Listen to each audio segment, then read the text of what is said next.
Welcome, everybody, to the first episode of Southern Spice, where it's not a cooking show, but we're still getting on some hot subjects here. And as you could tell by the title of the video, I have a very not-so-famous version of Alec Baldwin in the studio. Alec is how many years in the Navy have you been? It's 2 years now. 2 years in the Navy and soon-to-be father and husband to loving and stressful wife, Kayla. Yeah. I bet you're stressful on her, too. You know, that's my job, is to be a stressful husband. So, let me ask you this, man. As probably as the first people listening to this know, Alec and I go way back. Back actually, fucking, 5, 6 years? It's been a while. Yeah, godfather to the baby. Yep. So if it's a boy, are you guys going with Apollo? No, so if it's a boy, it's going to be William Theo Baldwin. We wanted, 2 middle names. So it's we're kind of figuring the second part out because it was going to be William Roman Theo Baldwin. But my wife, Kayla, she had a friend. She denied that shit real quick? Yeah, she had a friend that she didn't like anymore. And she had a son and was named Roman. I was for Roman. I fucking love that name. Dude, that's so difficult, especially trying to name kids or dogs. Trying to come up with names because you always associate names oh, Hannah's a pretty name. Oh, I knew a bitch named Hannah in high school, which is no offense to any of you Hannahs because I do know some pretty good Hannahs. They're pretty dope. I know one Hannah and she's straight up godly. Wears, what is it called? Fucking long skirts that go all the way to the ankles. Pastor's daughter? Yeah. Pastor's daughter, but not the freaky Catholic pastor's daughter? No, Southern Baptist daughter? Nah, she was actually really good. She wasn't the pastor's daughter kind of thing, but she's married. She's super cool. We played soccer together for so many years, and she was cool. But I was Hannah, you could. See, I'm really big into family names, just because I'm Southern as hell. Well, that's why we did the William, because as you know, my dad Scott his name's William.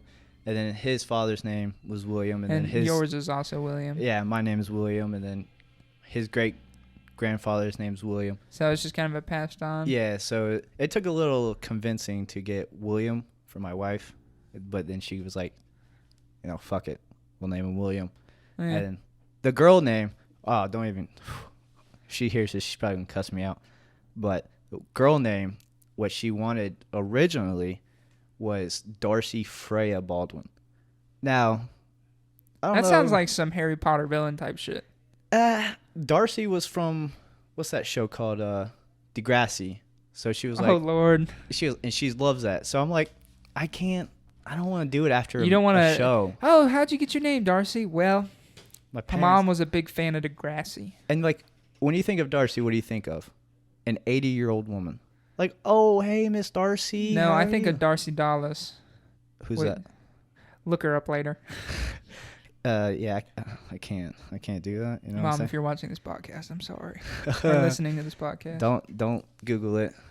Don't ever. Google it. Don't Google it if you're over the age of 18. Oh, so it's that type of person. I'll make sure Kayla Googles it for me. Okay. Just for safety. Yeah. You got to be careful. The first time someone told me to Google something, it was blue waffles, and I regret my decision. Have you ever seen Two Girls, One Cup? Oh, yeah. I saw that when it first came out. And, I didn't throw up, but I was highly disgusted by it. But I was also intrigued on the fact that someone would do something like that. So I didn't know what it was, and everyone was like, dude, have you seen it? I'm 8 years old at the time this came out, 8 or 10. Jeez, and so I'm scouring the internet for it because I'm what is it? What is it? Yeah. And then I finally found it. And I was oh. I was what? And then because when I first saw it, there was a lot of reaction videos to it already. So it took me forever to find it. And I finally found it. It was 5 minutes into it. And I was this is when YouTube first came about. That's when. Yeah, that was when it was popular and PewDiePie was still hitting it. And PewDiePie is the top. He stopped making videos. Yeah, for he now. Retired or something like that, or took a break. Which I can see why he's been doing it for ever since it started. Yeah, I mean, dude's got $30 million in the bank. I'm sure he could. And it's got a nice place.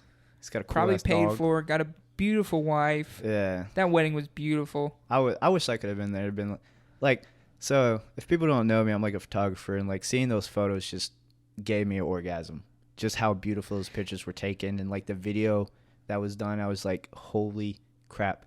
And like normally wedding photographers are like hundreds, like not hundreds of $1,000s, but like you're putting out a couple grand for photos alone. So if you got a cinematographer doing that shit, you know you're gonna get something really. I mean, well the out of dude it. on average makes, it's like he makes, I forget what it was, but here a couple years back, like the average video he made like $82,000 off of Jesus Christ! You know how much I make in the Navy? I make $28,000 a year in the Navy. But you work your way up, you boost your ranks. I wouldn't be complaining about this in case your CO finds out about it. Well, I mean, okay, so our CO now, he's pretty cool. Like he's like an actual human being you can talk to. But our last CO, who I'm like referring to because he was basically there. I've been through 3 different COs, and if you don't know a CO, he's basically commander of a ship. Commanding officer. Yeah, he's the big man of the ship and can basically ruin your life with a single word. But our old CO, I'm not gonna say his name for obvious reasons. Not talk to anybody. He wouldn't be nice. Was he like have you ever seen the movie We Were Soldiers or We Are Soldiers with Mel Gibson? No, I didn't see that. Oh, where there's a scene in it where the master sergeant walking through, he's got morning sergeant, and he goes, wonderful day. And the master sergeant, who's played by oh man, why can't I remember? Sam Elliott. He's played by Sam Elliott, and he goes, good morning, sergeant. And he goes, how the hell do you know what kind of fucking day it's gonna be? And then he goes, beautiful, Yeah. Then later on in the movie, he goes, beautiful weather, sergeant. He goes, oh, what are you now, motherfucking weatherman? I think I saw a clip of it. I haven't seen the movie, but I think I saw that clip where they're like outside or something. Dude, it's hilarious. They're like walking in the courtyard. It's hilarious. It's a Mel Gibson movie before like Mel Gibson Actually made it. Mel Gibson like fell off the rails. Like he had like racial allegations and like just a bunch of stuff that hit him like 2011, 2012. I wasn't paying much attention to that. Like the only the only military movie that I really enjoyed, like other than like the old one, and it's Saving Private Ryan, which is everyone's choice. Not Saving Private Ryan. Dude, Full Metal Jacket. Oh. That was my all time. Like the second part of it, I was just like, okay, this, it's all right. But the first part when they're filmed at Paris Island, and what the drill instructor was saying to him, which was crazy because he was an actual drill instructor. Yeah.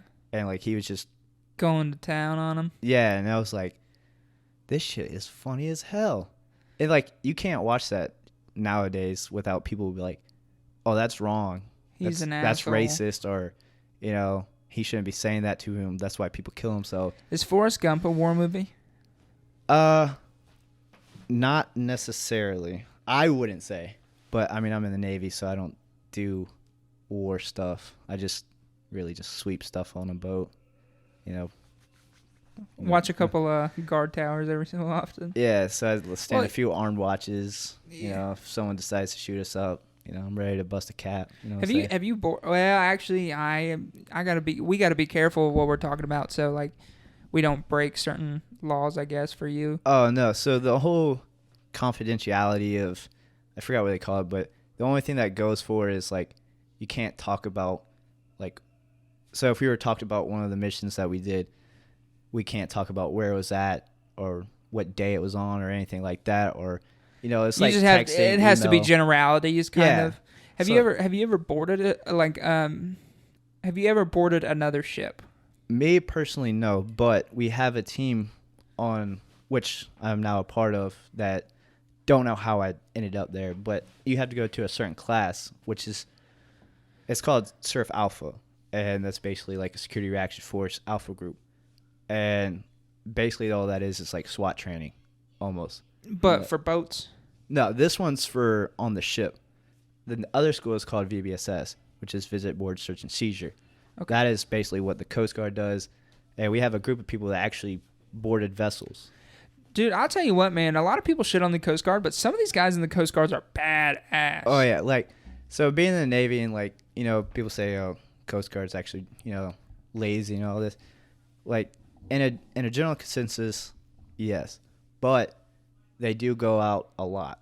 They're like gone for 3 months, and when they go underway, which is when they leave port, they're probably out for a few weeks. But when they go on a deployment, it's like 3 to 6 months, and all they do is cool ass shit. You know, they always board in. They're looking for drugs, doing all this cool stuff. And I'm like, I should have been a Coast Guard, but it's harder for me as a Navy person to go to the Coast Guard just because of how their system regulations works. and setup. Okay. But I could do that. But I'm like, nah, I don't want to be a Coast Guard, man. They get trashed on. But they get to wear coveralls anywhere. Like, so we wear coveralls to work in, you know, to like paint or do shit in. Yeah, but then y'all have what, BDUs is what you call them? Are they BDUs? They're called NWs. They're Navy working uniforms, which are the green ones that look like the Army. And that's why we get fucking... The button up and... Yeah, it's fucking trashed. I miss the blues. Blues were fucking tough. Why? Do you know why they switched over from blue to green? So, the CNO, which is the... What is it? Fucking commanding Navy officer or something like that. Head honcho of the Navy, pretty much. Yeah, the big boss who only directly like speaks to the Secretary of Defense. And so they basically are like, we want to look like everybody else. And then, it was a uniformity thing.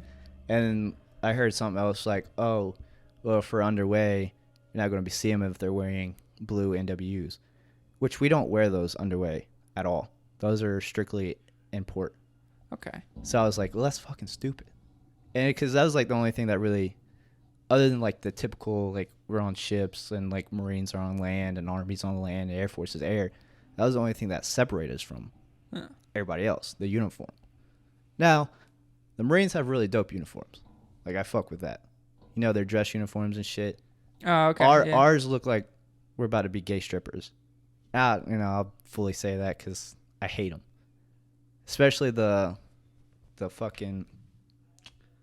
But there's a lot of honor in that, is there not? You know. Oh yeah, so like a lot of people are different. So you don't like the aesthetics of them, but you like the history of them, like what it means and everything. Like I fully respect the uniform just because, you know, it has a purpose. There's a meaning behind it. You just wish it was styled more like the Marine Corps. I wish we were like, I mean, you know me, I'm like more fashionably inclined. Yeah, and like I don't like to look like shit. And like when you first get your uniforms, you have no ribbons, nothing. But the more ribbons you get, the better it starts to look and everything. So the whole goal of, in your mind, of the Navy uniform is pretty much fill it out. Like that's the whole point of it, and then like it becomes your own. Yeah, okay. It kind of separates you from you don't like else. the base model. You like what you get later on. Okay. So like the more ribbons you have, like the more stuff you've done, or you know, rewards. Like you can get a reward, and you can get a ribbon for it, and then you can get like little stars on it saying that you got this reward so many times. And do you get a ribbon per deployment? Correct. No. So, we got our ribbons on our deployment for basically being out to sea for 90 days. That's one of them. And then the other one is working with Marines. I'm on a ship that requires us to transport Marines. We're basically a taxi for the Marines, which is super trash because, for one, they stink. They don't shower. All they do is eat and work out. And they work out and they're like, they're muscle greens. heads. Yeah. Now, some of them are like, all right, cool, you're cool. But a lot of them is like, please get the fuck out of here. There's stereotypes for reasons, people. Yeah. The crown eating, not so much. I haven't seen one. But I say this with very curiosity in why they did it. But when we were in the mess line, which is basically like the galley or where we ate. Okay. And these motherfuckers would put hand sanitizer on their hand. Like you're supposed to do that before you get a plate. But hand sanitizer in your hand, they would smell it. Without wiping it, they would just put it in and it happened so many times. I'm like, what are y'all doing? Like, why are y'all smelling hand sanitizer? If there's any retired Marine or no disrespect to them, like full on hard. But if you know why they smell hand sanitizer, please DM us. Please let me know. I've got a few answers. Some of them like so they could like get high or just relax. Which I don't like. I've smelled hand sanitizer before. You don't get anything It's from like it. it's like smelling a Sharpie almost. Yeah, it's like one of the, I guess it could be like that where it's like, damn, that smells good. But Okay. it mainly happened when, so if y'all ever follow up with like Davy Times and shit, we were on the news a couple of times. One for having the mumps. Be careful. Don't Yeah. say your ship. Oh, it's on the news. Like, if you can Google it, you know, it'll pop up. I'm not gonna say it for, you know, security reasons, but we had the mumps, and we didn't know that we actually had it until like midway through. But we hit our first port in Romania. Fucking cool place, beautiful, and that's actually where I got my first tattoo of the panda bear with the Uzis. You know, get trashed on for it, but fuck it. So we got the mumps, and we were out to sea for 112 days straight. The first, like, 80 days, we had no internet. So there was no contact to spouses or family members, no Facebook, no nothing. And no land. So that was fucking trash. And normally when shit like that goes on, like, medical is already busy trying to take care of all these people because we were getting cases left and right. So, like, normally when people are out to sea for that long, they start going crazy because you have no internet. You know, basically, like, yeah, you don't You're know cut where off. you're at. You're cut off from the world. Yeah, so normally at that time, people were like, all right, someone's going to trip. Someone's going to explode. You know, we're waiting for people to jump off the ship or kill themselves and shit like that. And surprisingly, that didn't happen. Like, is that a common thing in the Navy? In an extent, yeah. People, I think actually the longer you're in, the more prone you are to suicide. Because there was a case, not a case, but there was a suicide of like a Navy chief, a Navy first class, which you had to be in the Navy for a long time. What, 10 years?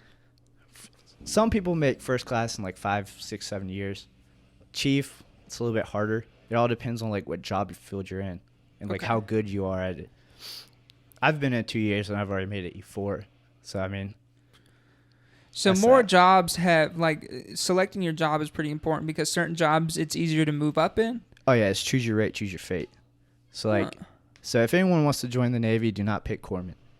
I know a corpsman who's been at E4 for 13 years, and he's on the borderline of getting kicked out. Not because he's a bad sailor or anything. He's like a fantastic dude. He's good at what he does. It's just it's so hard to rank up in that. Now, like mine is like 15, 20%. You have to take a test in order to advance. And even if you pass the test, you have to fill a quota. If they fill the quota with everybody else who scored higher, then you're not going to make it. You'll get a pass but not advance. So is it often that the military will not want to re-sign people? That's a hard one. They say they do. They want people to stay in. But I believe like if they want people to stay in, they'll make morale a lot better because it's shitty. Like now certain commands, like the one I'm at, is fucking horrible. But there are commands where like they treat their people super good. Like it just kind of depends on your landing spot almost. Yeah. And like, you know, I have a lot of mentors on my ship that like tell me like every ship's not like this. It will get better. There's better places out there. And now my ship's like 38 years old. You know, a lot of ships don't last that long. But the reason why we can't, you know, get rid of ours is because there's not enough of them. And we have like the biggest well deck that, you know, well deck is that brings in like, you know, in Saving Private Ryan where they drove them up on Japan. Yeah. Those are called LCUs. So we can fit a lot of them in there. So that's why we can't be decom. For some reason, they're still in use. Okay. So. What does the Navy do with old ships? Strip them for parts to build new ones? So a lot of times, if it's like a historic ship, they'll normally make it into a museum or something like that. Yeah, like the Yorktown and Charleston and other things. So if it's like a carrier or a destroyer, one of those, you know, well-known, then they'll normally make it a museum. But if it's like, you know, a ship that doesn't really matter, they'll just scrap it for parts. Like our ship has other parts from different ships, which is trash. But well, it's actually kind of smart. It is budget. You know, it saves money, but in the end, you're putting old parts on an old ship. It's going to only last so long. And it's quite dangerous because our engineers are down there constantly. I'm surprised they haven't busted their brains out. Because, like, our last captain, he made them stay, like, until, like, 9 o'clock at night for most times, you know, coming in on weekends. So, like, you know, we work Monday through Friday on a regular schedule. But if you Unless if deployment are underway or certain things get in the way. But if you have duty, we stand duties. So there's like so many people on the ship that will stand like on the quarterdeck, which is basically the pretty much your assigned security post almost. Yeah, like, and some ships have like bigger ships have a special group for that people or for that duty section. Yeah. So like, and we had to stand like our gates, you know, checking IDs and all that, making sure no one's trying to hurt us. But these engineers were here almost every single day for like 3 months straight after deployment. After deployment, it's supposed to be like, you know, half days or early days on Friday. Rest up, recoup. Yeah, you know, get your time together and, you know, kind of relax a lot. Not for them. Like, they were constantly at it. They were getting ready for inspections and all this other stuff. Like, I have a good friend that's an engineer, and like, he has 2 kids, and he barely gets any time to see them. I mean, he's young, so it's like he might have that time back, but it's like, you know, that's the hard part about being in the military. You know, you're not going to see your family as much as you would like, but you're getting all the benefits and stuff, which doesn't really outweigh it that much, but it's like, it's a job. It's like a coping mechanism almost. Like, nothing replaces family time, but hey, we'll help you with this or that and the third. Like, I mean, what kind of loan? The VA loan? A VA loan, yes. Yeah. Those are extremely, like, I don't want to say this in a rude or mean way, but like they're a very valuable loan. Like, they're great loans. They're almost like a crutch because of how much money you have to put down, which is hardly any. Especially if you get a new spot every 3 to 4 years. Like, so my contract's a 5 to 3, so 5 years on a ship, 3 years on a shore duty, which you can also change that to be where you do 5 years on a ship and then re-enlist for 3 years on a ship. Just depends on what you want to do to build it, because you get more money the longer you're at the ship. So that's a benefit. I know some people who have a couple $100. I'm not gonna say the exact number, but like, if you're thinking about joining the Navy, don't think that you're gonna get money. You're gonna get paid decent, but like what people are saying, like, oh, I'm gonna marry a fucking military person so I can get a lot of money. No, it's not how that works, Shouty. Nah, unless you're marrying like a officer, which doesn't make that much more than us. And then in terms of that, you have to go to college. Yeah. For certain officers, there's like different officer packages where, you know, you could be up to chief and then put in for an officer package.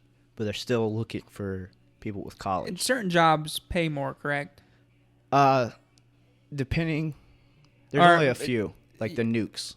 And, well, maybe not paid more, but the signing bonus is more. And don't they? So, in the military, you get what, half of it up front, and then they break the rest of it into the checks, into your paychecks. So if you get a signing on bonus, you get half up front. So like, say you were getting $100,000 for a signing on bonus, which is normally for nukes, which is a hard school. It's like 4 years.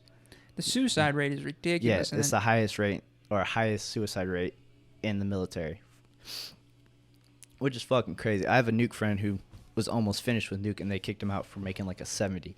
He was the smartest in his class. That's how hard it is.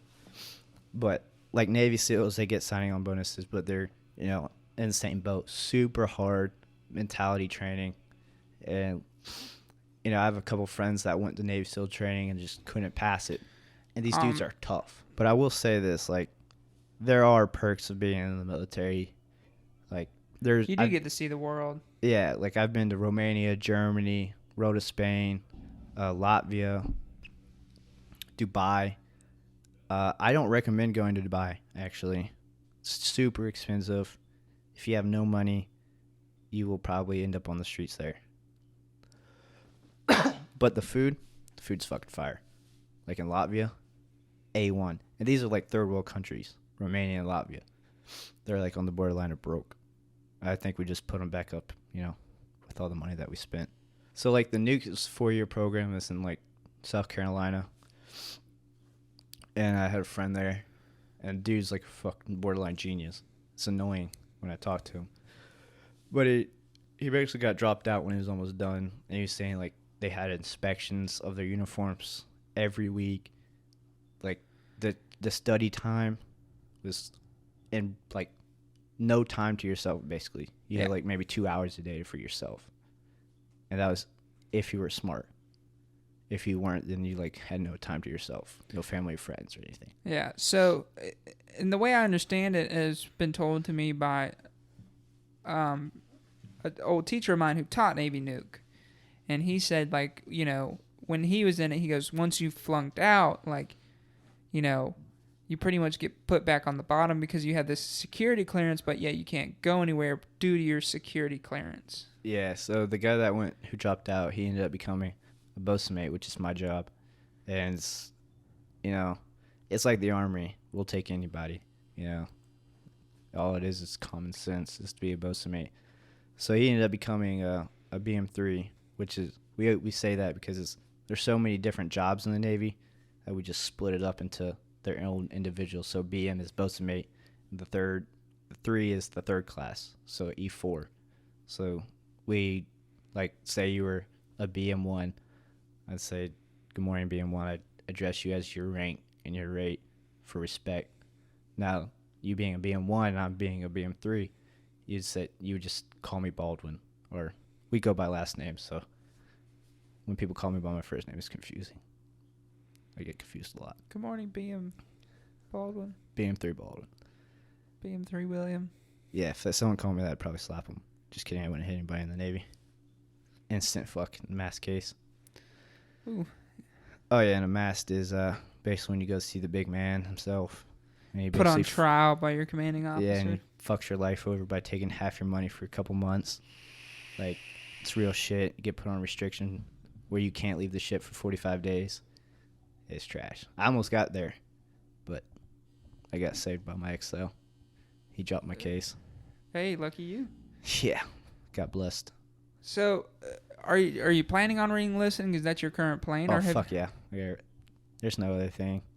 Like, as much as, like, I talk shit on the Navy, I love it. Other than the fact of being gone. Like, underways, deployment, it's kind of trash because, I miss my wife. I want to be there with her, especially now that we're having a baby. Which the best part is that we're not going to be leaving anytime soon. Because you just got back from deployment, yeah, correct? And we're doing a lot of maintenance. So I'll be here for when the baby's born, which is awesome. And we don't plan on going for like another deployment in a couple of years, so I'll be here until it's probably like 2 and then go on another deployment. Yeah, and they go to a different ship. Now, when you re-enlist, you will be assigned to a new ship, correct? Or will you be reassigned to a land post or port post, I should say? So the way you pick your orders for where you want to go is you go onto a website and it gives you all these different options of sea or shore. Yeah, sea or shore rotation. And so you can either pick to go to another ship and it'll tell you like how long you'll need to be there for, like what's required to have it, or you go to like a shore duty, which, for the Navy is like a glorious thing because you don't work as much. You go home every day. You don't have to go underway or deployment. It becomes a 9-to-5 job almost. Yeah, you're literally working in an office, or if you're working like at a construction place on base, you're literally there for a couple hours and you basically do what you want. And it's awesome, but like I want to build up that money so when my kid's older, I'll be there for him when he's going through high school or college, anything like that. Now, do you think, are you going to do the whole 25 in and then retire, or what do you foresee yourself doing in the Navy, or how long do you foresee yourself doing it? So I'm technically only required to do 20 years. Well, not required, but for like the full retirement check and everything, full benefits. I think you still get full benefits for 20 years. I plan on doing 20 years and then getting the fuck out. I'll be 40 by then, so I'll still have You'll still have another 25 years to do. Whatever the fuck I want. Yeah, start a whole second career. Yeah, I thought about being a bounty hunter after, with all my training. Yeah. Have you ever seen Patty Mayo on YouTube? Yeah, that's my That's dude. what you're gonna be. Yeah. Oh, why are you touching me, Mr. Booty Hole, man? I didn't see that video. You haven't seen that? It's all over Facebook where he's arresting the guy. So Patty Mayo is pretty much ex-military. I'm not sure what branch he was in or if he. Yeah. But he is a bail bonds agent, and he pretty much created this internet persona with a camera crew, head cam, and everything of him, going and collecting. And he turns up. It's pretty much like YouTube's version of live PD almost. It's fucking awesome. It's great. You should see some of the crazy shit he goes through. And like the craziest thing is like, so we're taught like in the Navy when we're doing like our training, when we're doing security, is like, because we do room clearings and like all the cool shit. And it's like you're never taught to go into a room alone. This man is doing it by himself. Yeah. Like he does have backup on some things, but yeah, different videos he has different people, which is helpful, but sometimes I don't think they know what they're doing and they just get lost. But like he goes full in by himself, which is dangerous as hell, because he could die in a matter of seconds. Yeah, but he's not. So he doesn't have to follow a specific code like police officers and other people do because he's a bail bonds agent. So he's hired through a bail bonds company. Yeah.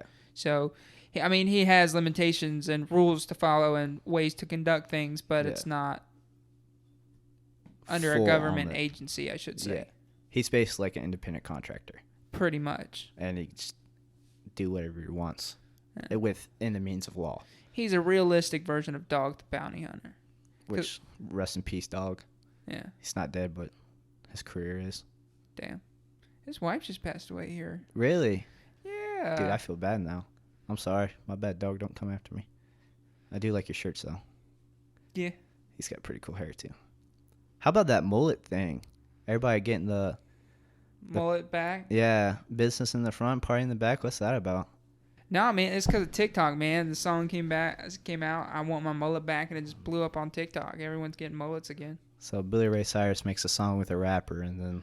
Mullets are back, baby! Mullets are back. I thought about growing one, but if I could, I would, but I can't. Strict fucking regulations. Someone asked, like, when are we going to get dreads in the Navy? And I was like, what the fuck?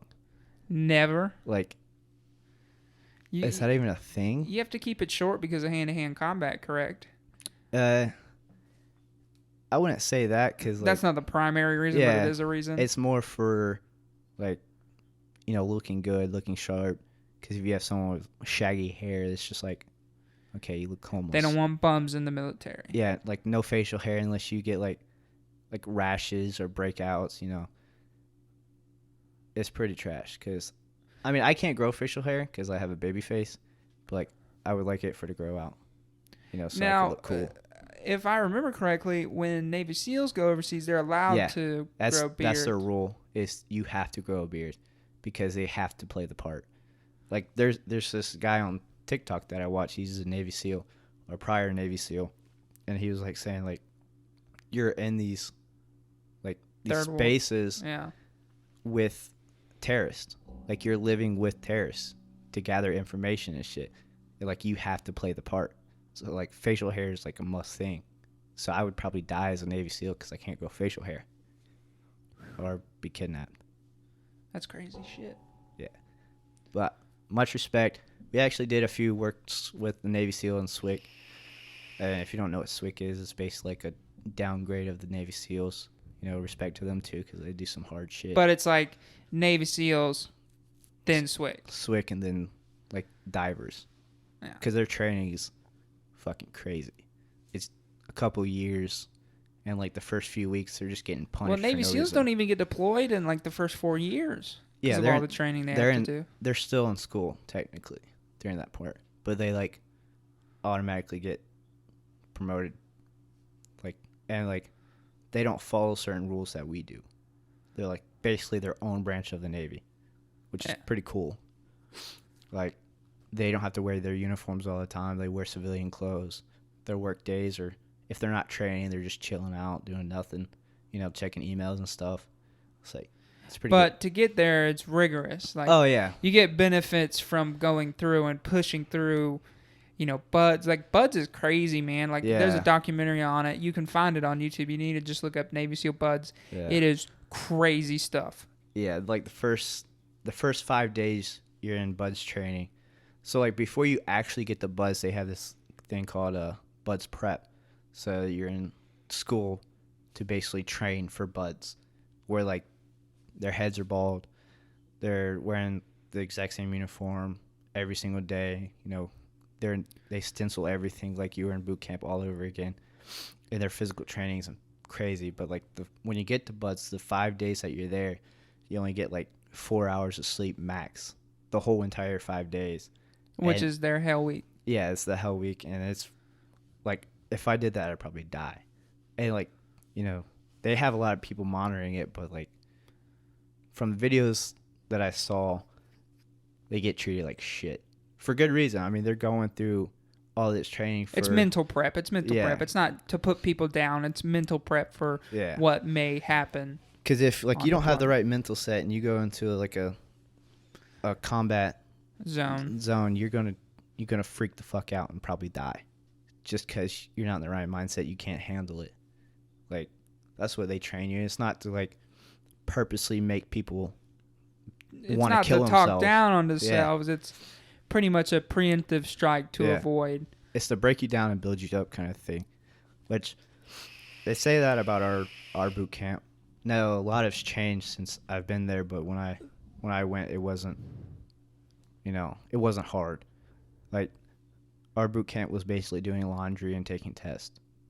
This amount of shit I had to fold is annoying, because I hate doing laundry. So I was like, well, fuck this shit. But other than that, man, it was pretty cool. Boot camp had good food, better food than the Navy. Navy ships. You had better food in boot camp than you did on the ship. Yeah, like the food, like we have specific people for that. We don't have civilians come in and cook for us. We have people whose job is to cook for us, and they don't give a fuck. Like, I think they try to food poison us all the time. And Taco Tuesdays, fuck no, I'd rather just starve. That's a real thing. Watch your booty hole. Yeah. Navy tacos. Enchiladas with fucking... Made with tuna, not chicken. Yeah, literally. Like, and like on the ship, we don't have a fryer. It's like, Ooh. We got burger day. So it was like, what the fuck are you cooking french fries in a microwave? Oven, probably. Yeah. Why can't you have a fire on a ship? Is just like the grease and everything? Yeah, it's a super fire hazard. Some ships do have fryers, but like also being in the Navy, you're a basic firefighter. Like, you're trained to fight fires and like know all this stuff about how to put out a fire, because the fire department, they don't know how to combat a fire on the ship. Because there are certain classifications of fires. There's like, what, 5 different types of fires? So you got Alpha, Bravo, Charlie, and Delta. Alpha is like, your basic kind of fire where it's like basically like a house fire kind of. Okay. Then you got a Bravo fire, which is like a fuel. So like anything oil or like paint. Gas. Yeah, anything like toxic gases, anything like that. Then you got Charlie fire, which is electric. It's like if your computer was to catch on fire, that would be a Charlie fire. And Delta fire is like basically when like a helicopter catches on fire. And the only thing you do to take it out is to push it off the ship. Yet you can't put out that kind of fire. It's super dangerous. But we have like systems in the ship that shoot up AFFF, which is aqueous foaming shit. And it kind of like slows the fire down, but doesn't put it out. So we're trained to fight these fires. Which, we got a little story about actually our flight deck. So our ship is very universal as a flight deck, well deck, all this stuff. So me being a bosun, I'm, not actually supposed to be on the flight deck, but our ship doesn't have anybody in aviation. So it's our job to do it. So my ship bosun-mates do everything. If you know what I'm talking about, then, it's shitty. So like, I was with a friend, and we were doing a vert rep, which is a vertical replenishment with a helicopter. So it was coming in, dropping shit off.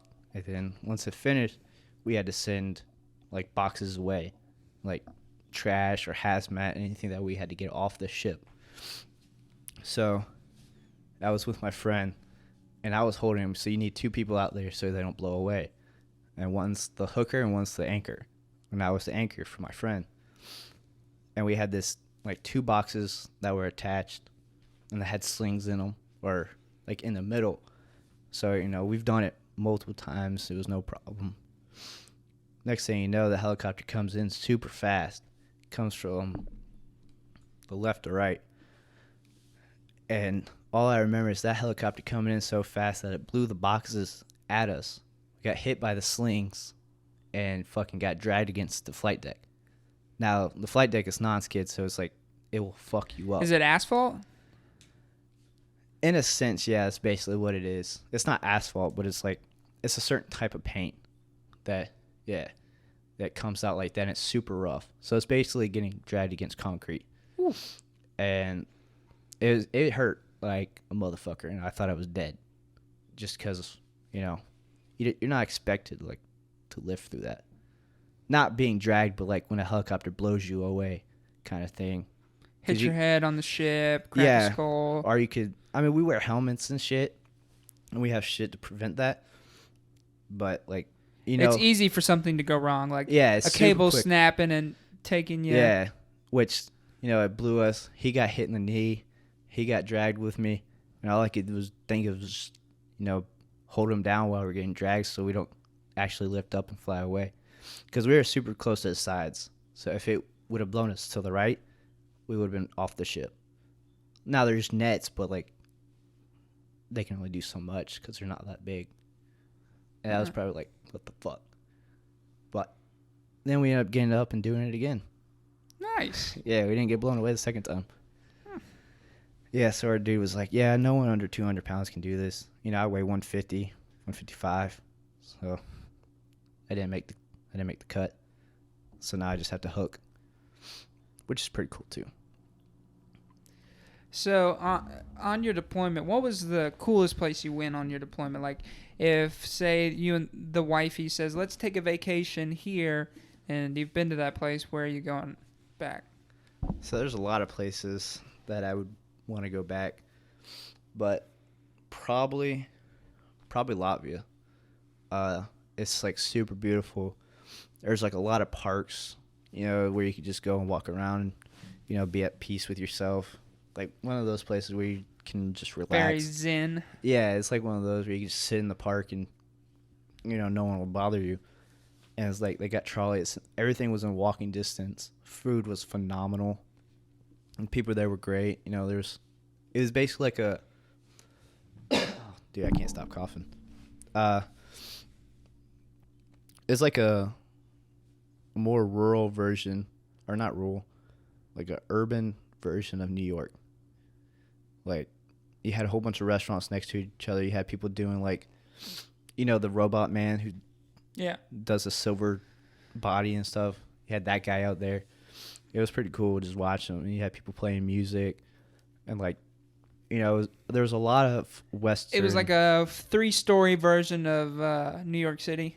Yeah, but cleaner and nicer and a lot more... I mean, I've never been to New York. You know, hopefully one day I'll just go see. I'm not really interested in New York that much. But, like, Latvia was, like, the top notch. It's just how cool it was. How do you like the city you're in now? You're based out of Jacksonville right now. How do you like Jacksonville? Because I think driving over and through Jacksonville, I think Jacksonville is very pretty. Yeah. But what's it like living in Jacksonville? So, like, I mean, you all know the stipulations of Florida. It's fucking weird. You got all these weird people walking around. You see these weird things.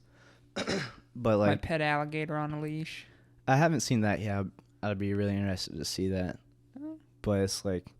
You know, some of the stories are true about, like, Florida people just being off the wall.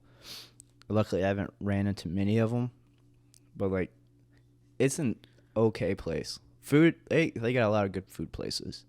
But, like, we got, like, one theme park. I mean, it's 3 hours away from Orlando. I mean, like, you could take a day trip down there, hang out, come back. But it's, you know, it's not the place I would want to live for the rest of my life. I wouldn't want to retire there. It's not your forever home. Yeah, no. Like, maybe if it was, like, Fort Lauderdale or, you know, something like that where it's a little bit nicer. But Jacksonville itself it's a cool place. They got a lot of food, which I love food. I keep mentioning food because I love it. And there's this one place that we go to a lot. It's called Ragtime. It's like a seafood, and they do pasta and steak. It's fucking fire. My dad loves it. And they have their own brewery inside. That's awesome. Yeah, which is really cool. We just got 2 breweries here in town, you know? Yeah, the one by the Bilo. And, and I still don't know how that works. Like, so, you go in so there. a brewery, we had a Kmart complex, and Bilo was next to it. And this Kmart pretty much went out of business. Obviously, Kmart's going downhill. So this company is now renting out the space from whoever owned the original building and turned it into a brewery. So do you go in there and just like order stuff, or is that like a place where you call them or place orders online or the phone? I'm not sure. I haven't been in there yet. Or is it still being in the process, or is it like fully open? I'm not sure. I've seen posts and driven by it yet. I haven't been in it yet to check it out. I heard they had another place somewhere. Yeah, they're in an old warehouse in Port Royale. Oh yeah. What is that? Is that another distillery there? I'm not quite sure. It's like a family member of who owns the Fat Patty's restaurants. Fat Patty's trash. I fucking hate that place. Fat Patty's, Whataburger. What's that other place? Wayback Burger. Dude, Wayback is the biggest ripoff. You know what place I really liked but has gone down the drain for me? What? Five Guys. What? It's not like the food's bad. I'm just paying an arm and a fucking leg for something I can go at a sit-down restaurant and get the same experience and get a server for $5 less. But you get like a shit ton of fries. No, man, last time I went in to Five Guys, me and my girlfriend went in, we got a large fry and split a burger. You can't split a burger. You got to get your own burger. That's how you really enjoy it. Yeah, no, I got a large fry and split their bacon cheeseburger. And it caught with a drink. Because it was one of those, like, we're hungry, but we're not hungry. And then, like, we drove by Five Guys, and, like, we were like, ooh, that sounds really good. I spent $25. Bro, that's baby money. Baby money, bro. You got the stacks. I don't have the stacks, man. This podcasting equipment's expensive, bro. That's true. But, like, I could go to the sit-down restaurant and get a burger, fries, and then for $14. I mean... And have somebody bring that shit out to me, not wait at an order window. Yeah, that's true, but have you been to a Five Guys that has milkshakes? Yes. Did you order a milkshake? No. Yeah, you fucked up. You gotta get a milkshake. Shit's fire. I think they actually get a cow and just... Milk it straight there in the back. They keep it in the freezer. That shit feels so fresh. And I just want it in my mouth. Actually, I really want Five Guys. You know what I miss that my wife won't let me eat? What? And, she's going to know the answer right away. Firehouse subs. Nah. Throwback to Firehouse, bro. So Firehouse was my third job for the Navy. You got me hired there. Yeah, I got Spencer hired there, and, he shortly left us to go find something better. Yeah. Kudos for him. But, I was a shift leader there at Firehouse Subs after a few months of working there. Yeah, it was a shitty job, but it was cool. Got a free sub every day I worked. So wait, is a sub above? Is that Jersey Mike's? What's the Firehouse slogan? So like, Firehouse was built on fire, or firemen. That's like the kind of their logo thing. But like, it's one of those typical things. If you don't like the sub, we'll give you a refund. I was like, fuck that. Every time someone asked me, I say no. Because I know I make the best subs in the world. Like, everybody, I don't know how that's a thing, but, like, people would come up to me and be like, you make the best sub ever. I was like, I remember when, what did you call it? It was like you used, so there was, like, a chicken one that, I can't remember what it was for, but you made it with barbecue. It was kind of like an off-the-menu item. What did you call it? Dude. Oh, man, you're bringing me back. Fuck. I can't remember the name of it. Oh. What did you call it? Dude, that was so long ago. I remember what you're talking about. It was a really good name, and like because it was a hearty and flavorful chicken that we used. So we tried to get our store owner to make us do a custom sub of the week. Oh, yeah. He didn't go with that because then he was like, then I'd take it corporate and then I'd do a full thing. I was like, dude, it's a smart idea. people would want to start working more and, you know, making. He was like, oh, they're going to waste money on doing this. I was like, not if you give them a one chance kind of thing. Like, they pay for the sub that they make, and you'll be fine.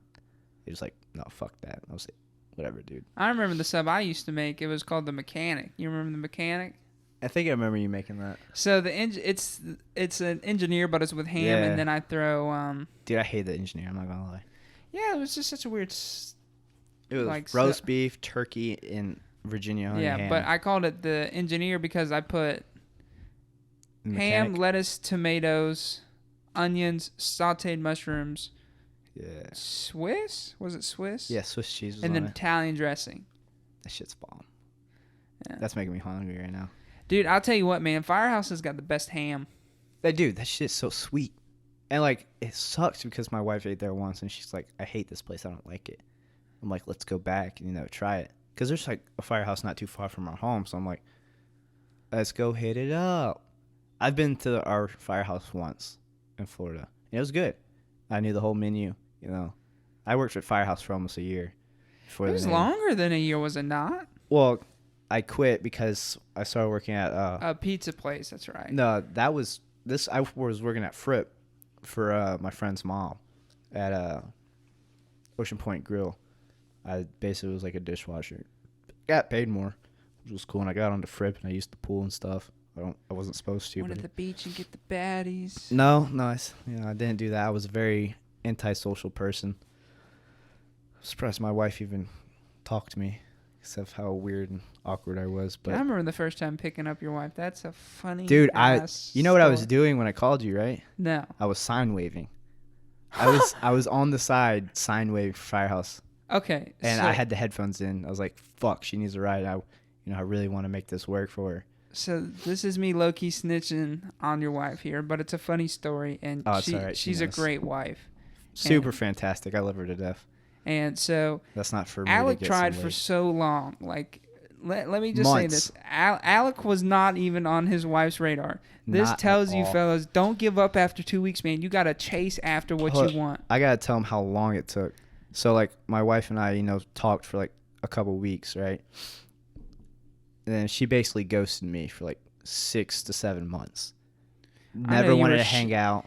And like, we were together when I sent her that text message when I just said, fuck you, fuck this. I don't have time for this. Yep. I was like, where the fuck is this coming from? She's bringing it out. And I was like, I like this. And then we didn't talk. And that was when he was just pissed because like this girl had gotten him so fired up about this. She is hot as hell. She still is. Like, it's like when you lay eyes on a woman for the first time. You're like, I gotta have her. Yeah, I was like, I want to marry her. And, we're married today. I thank God for everything. But, like, she ghosted me. I was like, I can't do this. Like, fuck that. After months, like, she would, cancel plans an hour before it happened.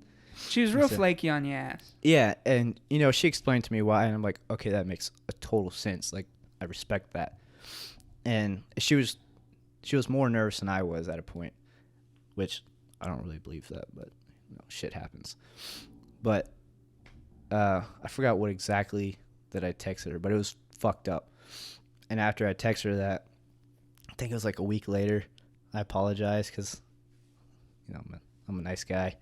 I didn't really mean anything I said. I was just like super heated. So I apologized, and she said it's okay, and that was it. So I ended up getting in a relationship with someone else. She will not be named. And that was like the worst relationship I've ever been in. And mind you, I had a girlfriend, Rebecca. I don't know if you remember her. Yeah, a little bit. Which that was my first girlfriend, Yeah, I didn't know how to be in a relationship. You're young and dumb. It's all right. I mean, we never like kissed. We never had any sex or anything like that. It was very basically friend-based. The ultimate version of friendship. Yeah, which, she was super cool. And, then I kind of like lashed out on her, which I regret doing because, it's an asshole move. Then, I kind of just stayed to myself. And that was when I met my wife at the skate park, which funny enough, it was so the place I was working at was my friend's cousin. I don't know if you know Eric. Yeah. It was, they were cousins, and it was like a mutual friends on Instagram. She liked all my pictures. I was like, she's hot as hell. I don't see this happening. So I thought it was like a joke. Liked all her pictures back, and I slid into her DMs, like a boss. And, Got shot down. yeah, shot down really fucking fast. So it was like a couple months, got into that relationship with she who would not be named. That was trash. That only lasted like a month. Yeah. And then she accused me of cheating on her with my wife when her and I weren't even talking. I literally was on the phone with this man and said, just break up with the bitch. Yeah. So we ended up doing that. It was very... And we worked with her. Yeah. Well, she was working at Jersey Mike or Jimmy John's. Jimmy John's. So she worked at Jimmy John's and Firehouse Subs. Yeah. I remember one day she came in and now on the off chance she ever listens to the podcast, I highly doubt it. Like, she's done well for herself after that. She's got a family and everything. And so, we're not wishing ill will towards her. It was just a bad time for them both. And yeah, I was still young. I mean, people can be toxic for each other, but then meet other people, and then things happen. Led Alec to his wife, and led her to her husband, and they have a beautiful baby. And we don't know if it's beautiful yet. Hopefully, it's beautiful. It's a cute little baby. I've seen pictures on Facebook and everything. Oh yeah, the ultrasounds and stuff, which is no. cool. She's had the baby. The baby's like. You're talking about her. Oh, I thought you were talking about my wife. No. I was about to say, I was like, we haven't seen the baby yet. We don't know what the baby looks like. I don't know if it's a boy or girl. But yeah, like, I mean, kudos for her doing whatever. But like, I'm not gonna lie, like, I regret being in that relationship. Like, it was nothing but toxic. But like you said, led me to my way. Which, strangely enough, it was like a few days after her and I broke up. Kayla messaged me like, "Hey, how you doing?" I was like, "This might be my shot." She was like, "Well, I know you're dating someone." I was like, "Actually, that's where you're wrong. I'm single. Yeah, I'm single and ready to mingle." It was like a fast, and like, definitely in no way, shape, or form was a rebound. Like, yeah. She was actually getting out of a relationship when we first talked. And that was like one of the reasons why she didn't want to be in a relationship, because she was just getting out of one. Yeah. So, respect for her not making me the rebound, So anyway, so I haven't met the girl, but Alec has talked to me about this girl. Oh, yeah. For like a year. Ever since I've known him. Oh, she's so pretty, man. She's perfect. She's so wild and free, and oh my gosh, like, I'm in love. Super perfect woman. And I'm like, Jesus Christ, bro. And I'm like, this girl is, like, I said, she must be something. Like, because she was. My homie, my dog was obsessing with her. So he calls me one day, and I didn't know you were Signway until you just told me that. I was on the side of the street. So he goes, "Hey, I'm working, man. Kayla's ride flaked on her. Can you go pick her up?" And she lived like 15, 20 minutes away from you. Yeah, but... it was a drive. Not really. About 5-10 minutes from my house. You had to drive her downtown. Oh, that's true. So pretty much I had to kick it back 5-10 minutes to the end of our island onto Coosaw, and then kick it another 20 minutes downtown to take it to work. And I worked downtown like it wasn't that big of a deal. It was my day off. Like, I didn't think about it, because that's when I was working at Luther's and Firehouse, I believe. Fucking clutching that money in. Yeah. And it was luckily my only day off. And so I'm driving through, and this GPS is taking me all over the place. Parts of the island I didn't even know existed. I'm like, what the fuck? Living out in the ghetto. And I pulled up. He texted me her phone number. I said, I'm here. She didn't respond for like 5-10 minutes. So I go up and knock on the door, and she just opens the door, and it just smells like straight fucking dank weed. Yeah. And I'm like, holy shit. And like good shit. So the first time I'm meeting Alec's wife, and Alec is goody, like straight up Christian boy. Yeah. Live by the rules. And I mean, I still kind of do, but yeah, I still have my faith and everything, but like not as strict as I was. But I mean, I'm thinking, what the fuck did this guy get himself into? I'm like, did he pull like a version of my brother? Because now I love my brother to death, but he is. For a smart guy, he's not smart. No, he picks a project. I'll just say that the most. He picks a project most of the time, and he's a great guy. nothing on him. And I've told him to his face he's a project, so this isn't me like talking shit behind his back. I've said he's this a to him good dude. before. He Yeah, he's a means great well. father. But I was like, oh shit, is Alec going down the same road as my fucking brother? Joining the Sith, bro. And so Kayla gets in my car. I put on some music, and like Kayla doesn't talk to me. And What? She didn't talk to you? Not for the first little bit of the ride. And you know, I'm trying to judge who Kayla is, like what kind of music she in, because I'm putting on Childish Gambino, but like Childish Gambino, everyone kind of vibes to. But she was just, you know. So I'm like, how did you meet Alec? And she's like, oh, mutual friends and Instagram. And I was like, okay, like I'm, you know, waiting for this passionate story that Alec is like, oh man, this led to this and that led to this. She's just like, oh, mutual friends and Instagram. And I'm thinking, what the fuck? Bro, she wasn't fucking with me at that time. I was like, what the fuck did he get himself into? And I'm thinking in my head, is this girl using him and like da da da da da? Because Alec is a really nice guy, and somebody could easily take advantage of you. Yeah. Not now, but well, yeah, if somebody was like, hey man, like I need a ride here, can I da da da? And I'm like, okay. I've got another firehouse story that just reminded me of that we'll tell after that. What, vaping in the fucking freezer? No. It might have been Brian, our manager. I hope Brian's watching this. Great guy. Congratulations on the marriage. So I'm driving Kayla downtown. We're halfway through off of the island Kayla and I live on. They're really close to each other. And so I'm like, okay. So I just put my phone on shuffle thinking something will come up. Fucking, I shit you not, Paramore comes up. That's my band. No, was it Paramore? No, it was Gans Dav and Gans. Oh, yeah, that's her That life. comes up, and that's what you told me to listen to. And I didn't realize Kayla had told you to listen to that music. And she whips her head around. She's like, you listen to Dance Gavin Dance? I'm like, yeah, Alec put me on this band. And she goes, I put him on that band. And da-da-da. And Dance Gavin Dance, if nobody knows, is a hard rock band. Yeah, Here Kayla is, high as a kite, just met her. And she is just bopping to fucking Dance Gavin Dance. Was it Carl Barker? Carl Barker, he goes, yeah. And so I think, and then so I'm in my 2005 Chevy Equinox. She's bopping. She goes, if you're listening to Dance Gavin Dance, you got to roll the fucking windows down. And I was like, did this woman just take control of my car? Bro, that's what she does. And so the way the controls are in an Equinox is they're on the dash, where the shifter is. Yeah. So she rolls down every fucking window in my car, and I'm just like, this bitch acts like she owns my fucking car. And so like, she's just fucking rocking out like over the bridge, like not head out the window, but just fucking screaming at the top of her lungs. Like, that's my wife, man. It's like, what the fuck did I get myself into agreeing to this shit? Yeah. I'm thinking she smells like fucking straight weed, and I'm like, you were gonna say shit, weren't you? Yeah, because weed smells like shit. Really bad weed smells like shit. I think weed in general smells like shit, but I can weed. see how somebody like smells it and like, oh, that's some good weed. You know what I'm saying?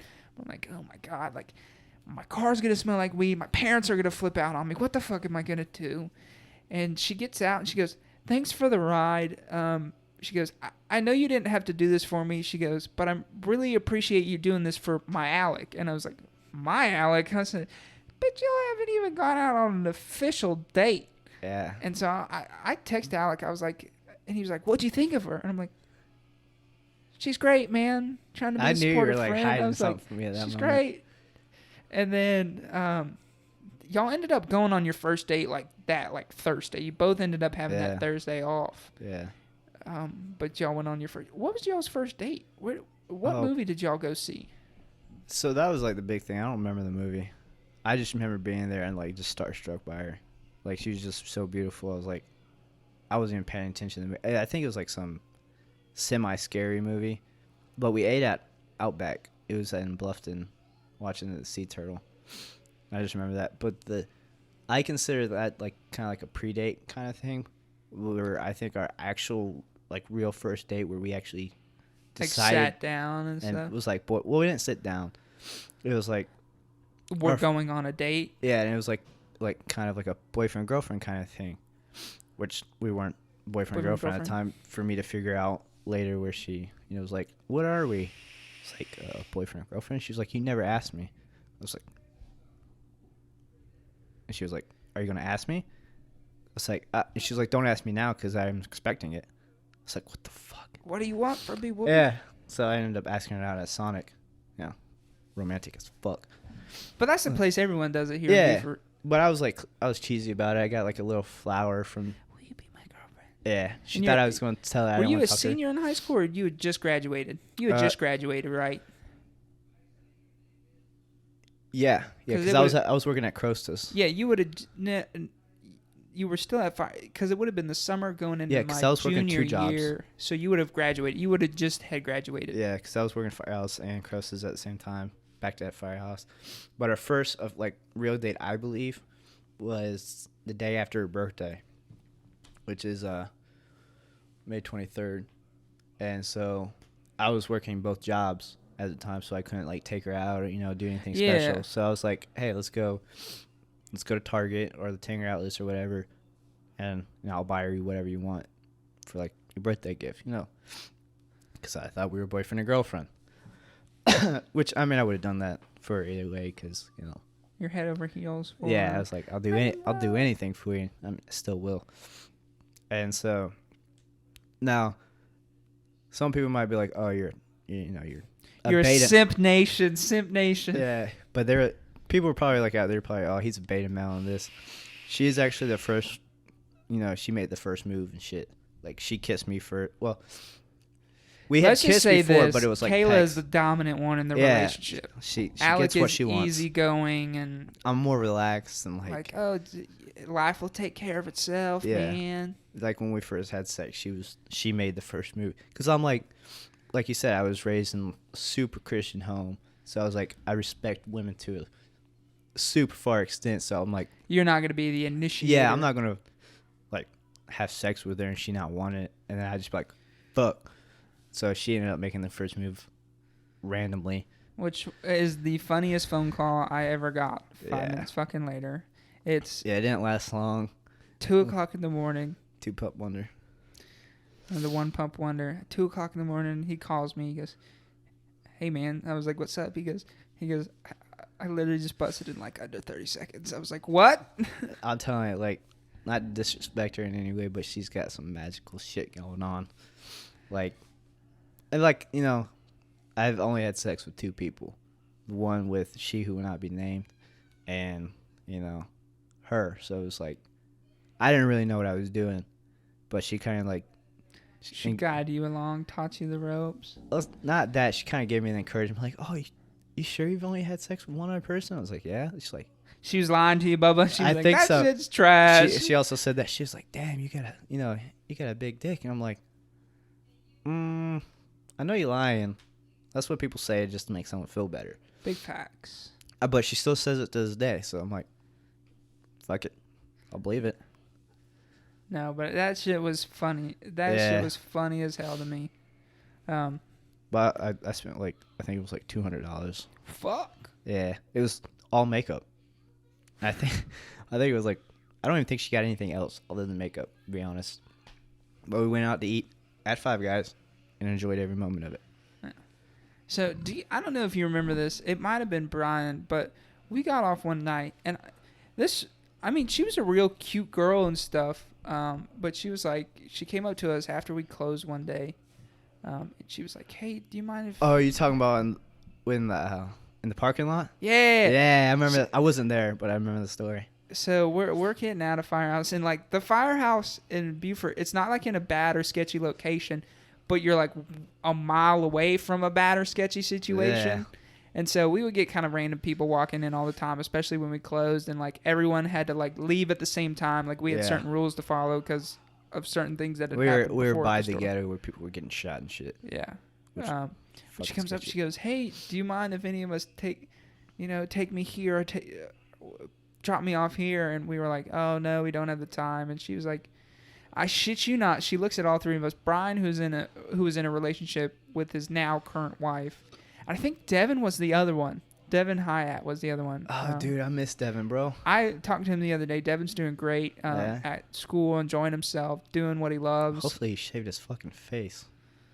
I don't know if he has. He still might have. But Devin, and she looks at us. She goes, she looks at us. She goes, I mean, I'll give you Roadhead on the way here. And we're all like, what?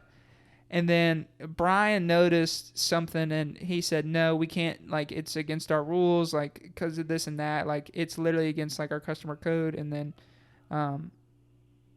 all that. And so we all get in our car and leave. And she's 19 or 20, very beautiful girl, but Brian noticed she actually had track marks on her arm. What? Yeah, so he sent us all on a text and was like, hey, don't ever take that girl home. If you guys notice, you know, she's got track marks and all this and stuff. And So she was owned by someone. No. Do you know what track marks are? Isn't that like where like a pimp like marks? No, it's where you shoot up heroin or shoot needles in your arm. I was thinking like you know, marking them saying that one's mine. But you know like how, me, a they do counts. 17-year-old boy that like You were interested in hell, weren't you? Yeah, I was like, I've had sex like twice, and I was just like, it might be my shot. Third one might be my wife. Roadhead, I've never had that. What is that? It's fantastic. My wife. And so, I mean, dude, we've had some sketchy ass people walk up to Firehouse, especially after we closed, dude, man. and like the audacity of somebody, like when I was shift leader, like they'd come up to me and like talk shit to me. I'm like, after like they would ask, like first they would ask for something. I'm like, no, I can't do that. Then they talk shit on me. I'm like, dude, my favorite one is when this girl literally came up to us after work. We're all in our cars, taps on my window, and she goes, hey, can you give me a ride to the other side of town? And I can't remember, to the Walmart on the other side of town.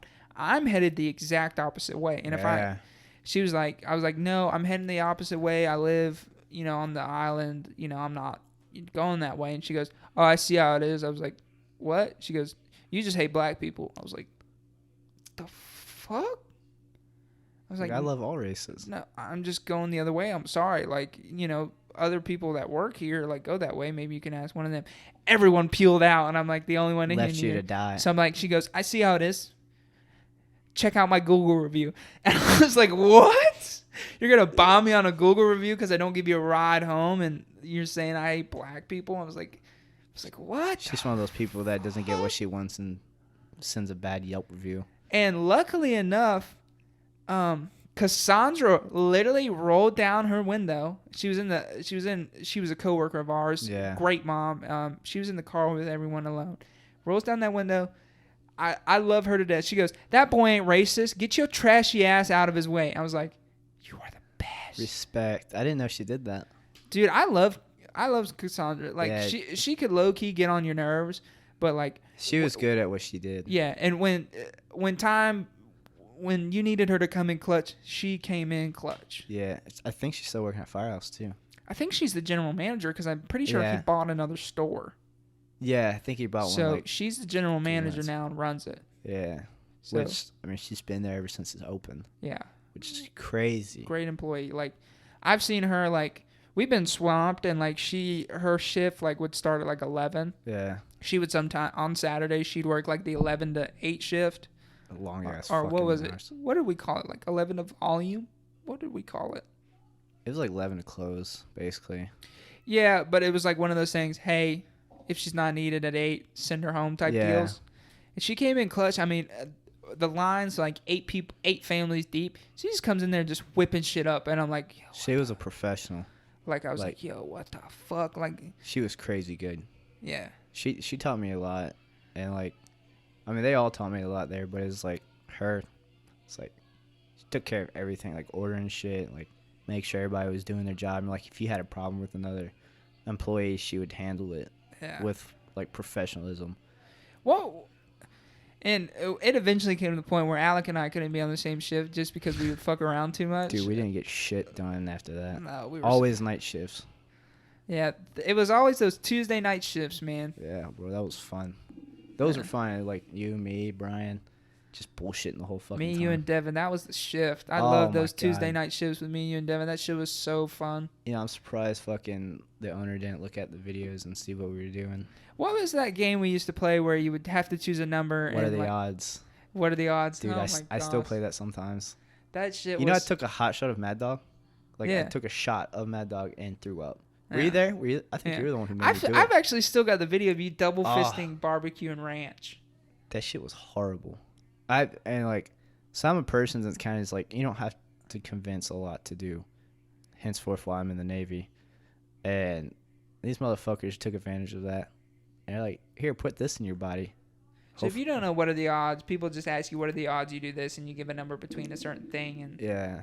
And then someone counts 3, 2, 1. And if you say the right, or you say the same number, then they got to do it. If you say the wrong number, then. But we used to play it to where you couldn't say anything less than 10.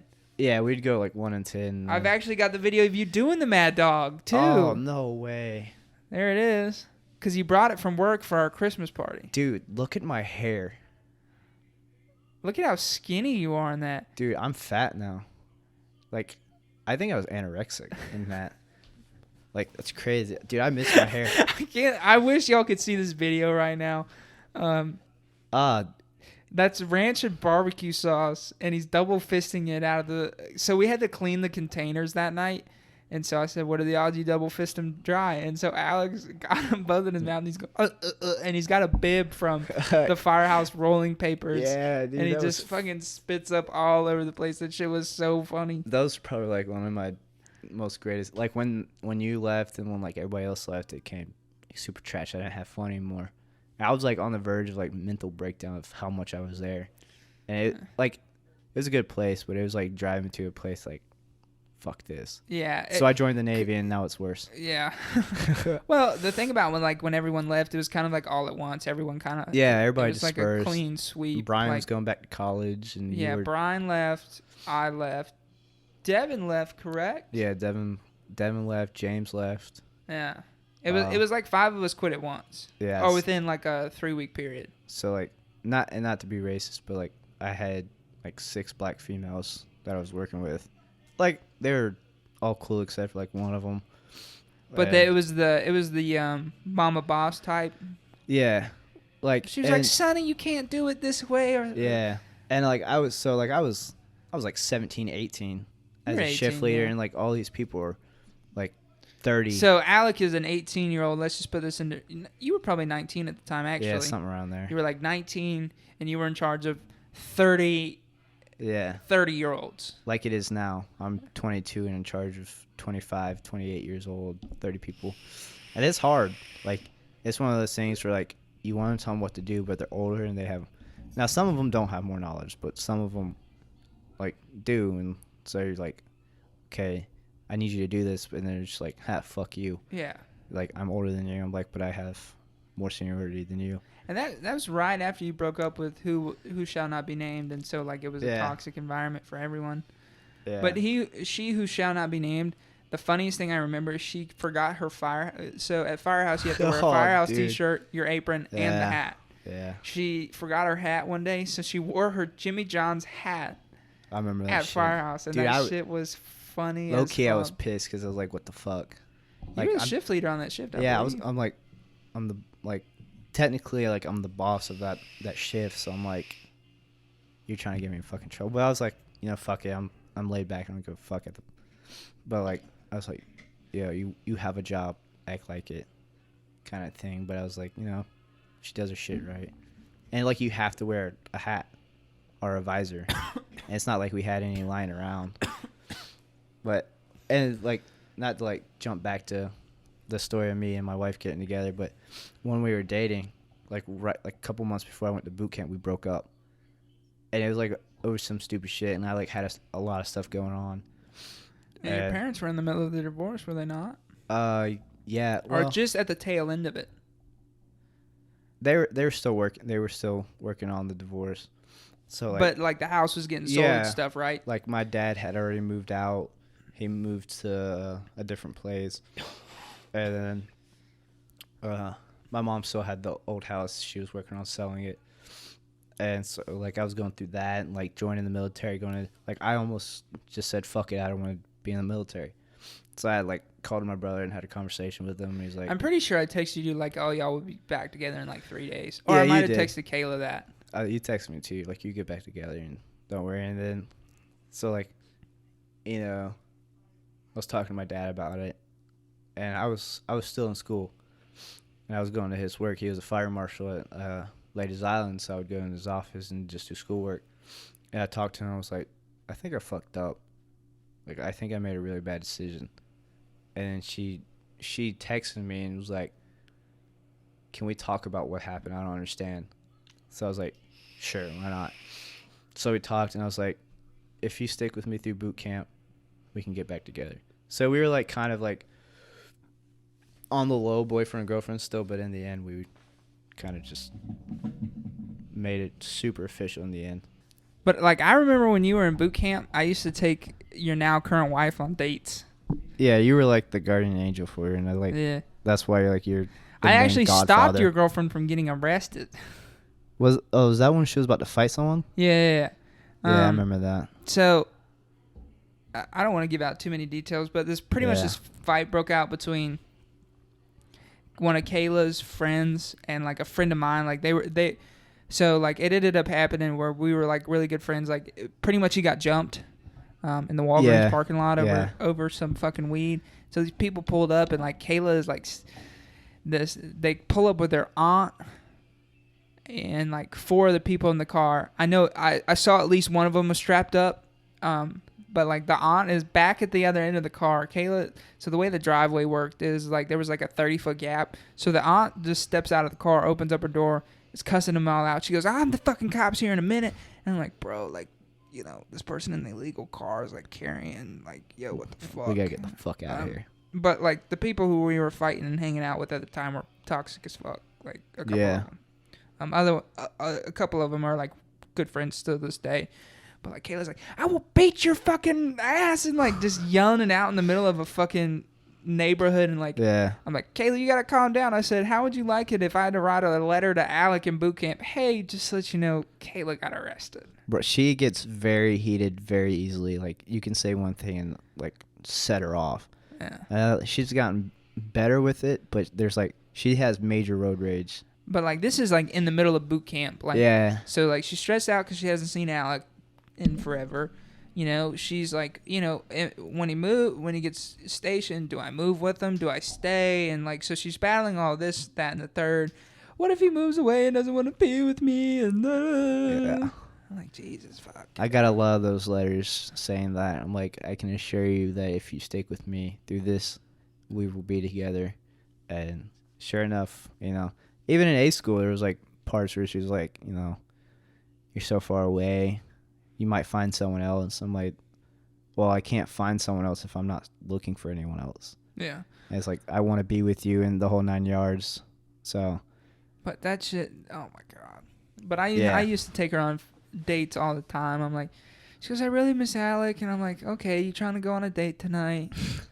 Yeah, something like, to take her mind off of it. Yeah, so we used to go out and pretty much all we would do is eat. I was a chunk monk back then, man. I was 250. Lost all that weight.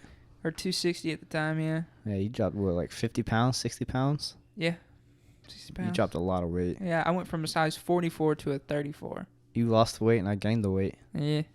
I'm at a 36 right now, but I'm trying to... you know what the carnivore diet is? That's what I'm on right now. No, I never heard of that. It's all meat. I can fuck with that. It's pretty lit, man. Like, so, like, I don't feel bloated at all. Like, you know, I'm not fucking gassy or nothing. Dude, I'm gassy all the time. I lost 15 pounds in 2 weeks. Oh, yeah, because that was when you were working at Luther's and you cut all the grease out. Yeah, but that's not how I lost all my weight. So when I was working at Luther's, I was working 2 jobs at Luther's. I was a busboy, and then one of the cooks got in a fight with the owner and said, you know what? He goes, fuck you, and da-da-da-da-da to the owner. The owner's name is Stretch, and he's like, fuck you, Stretch. You don't do shit, Stretch. And he goes, you know what? Fuck you too, and fuck your job, and get out of my restaurant. I was like, yo. And, like, I had helped. That was, like, just after Waterfest, and one guy didn't show up for a shift, and, like, I had worked the day shift during Waterfest, and she goes, you know, the owner, Bev, I love Bev to death. So Bev's, like, freaking out, like, who am I going to wash dishes? It's Friday night on Waterfest. What am I going to do? Da-da-da-da-da. I was like, Bev, I'm not scheduled for this. I'll wash dishes. Like, just somebody explain it to me real quick. And no, it was on a Wednesday night.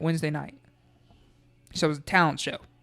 And Best night of the Waterfest. Yeah, so like I worked that night, and then another guy called out Friday night, so I worked Friday and Saturday in the kitchen. Damn. And so like they were like, well, do you want to learn some stuff in the kitchen? I was like, yeah, that's fine, because they were going to pay me more doing this. Yeah. So I was like, yeah, I'm cool with that. And so he got fired. I stepped in. And the cook that got fired is really cool. He's one of those guys where he's like really, really cool to certain people and then fucking hates the rest of them. Yeah. But he's the best cook I've ever seen, man. Because the way Luther's, it's a bar and bar food. And like Luther's is so understaffed that we ran like one person in the kitchen so people could have days off. And I fucking hated that shit. Yeah. It's just trash. Yeah. But I've seen him handle a table of 20 people. I've seen him handle it in 25 minutes. By himself. Jesus Christ. I was like, dude, I don't know how the fuck you do it. That's crazy. Yeah. What was his problem? Why did he get so angry?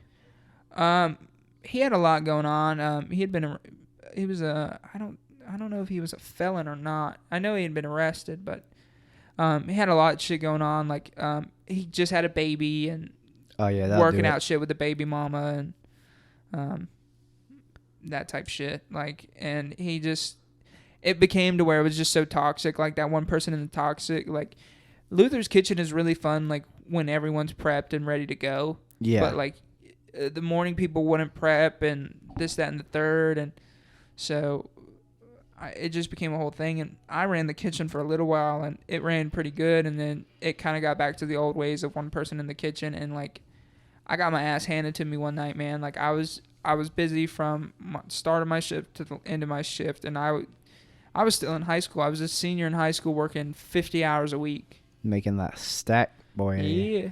I bought a Jeep with that money. Yeah, and then you got rid of your Jeep. Yeah, for the Honda Civic, man. You priorities, man. You gotta rep that shit. Bro, I saved $200 on my fucking car payment. Like, that's a no-brainer. That's some fucking money. Yeah. I mean, you could be stupid like me and get a personal loan, get a 15% interest rate on a car, and then get fucked. So now we got a Volkswagen Jetta. Represent Volkswagen. Whoop, whoop. I love that car. Like, I really fucking... It's a nice smooth. car. It runs smooth. Like, no problems. Like, and we got, like, oil change for, like, the next 5 years or 100,000 miles. And all, like, the maintenance shit. So, it's pretty good. Yeah. Back in Jacksonville, you know. I love that place. Yeah. Now, man, if you're looking for a Volkswagen dealership, come to Savannah Volkswagen, or Hilton Head Volkswagen, tell them Spencer sent you. You work for Subaru. Subaru. Yeah. But the people who own the Subaru dealership also own the Volkswagen dealership. Oh, so you should get you a Volkswagen. No, I really like. I love my Civic, man. Yeah. Bro, I get 40 miles to the gallon. Yeah, my mom had a Civic when I was still in like middle school, and I love that car. I don't know why she got. Because it was a lease. She got it fucking leased, and then the time came up. I was like, please. Civics are so nice, man. I've got like leather seats, heated seats, everything. Yeah, I love that car. It was smooth, like you said, great miles. I was like, can I have this car? Like, no, we have to give it back. And so we were going through cars constantly because of leases. So I had like experience with a lot of different cars, but I don't know shit about cars, which is aggravating because people ask me, I'm like, you can tell me 25 different types of knots though. Yeah, I could show you how to, get a little freaky in the bed with some knots. Yeah. So the big thing about the Navy is we don't call, rope. We call it line. So like every time I hear someone calling it rope, I'm like, what the fuck? It's a line, you cunt. So it's like no one understands what the fuck I'm talking. Like, and that's the whole thing I really don't understand about the Navy is they come up with stupid ass things for like the wall. It's a bulkhead. Like, why are we adding extra letters for something that everybody knows it as? Or, like, the ceiling is the overhead, the ground is a deck, and, like, the bathroom is a head. Like, can we just call it what everybody knows it as? Like, why do we have to be... Like, a mop, it's not a mop. It's a swab. And, like, a mop bucket is a Cadillac. A drinking fountain, scuttlebutt.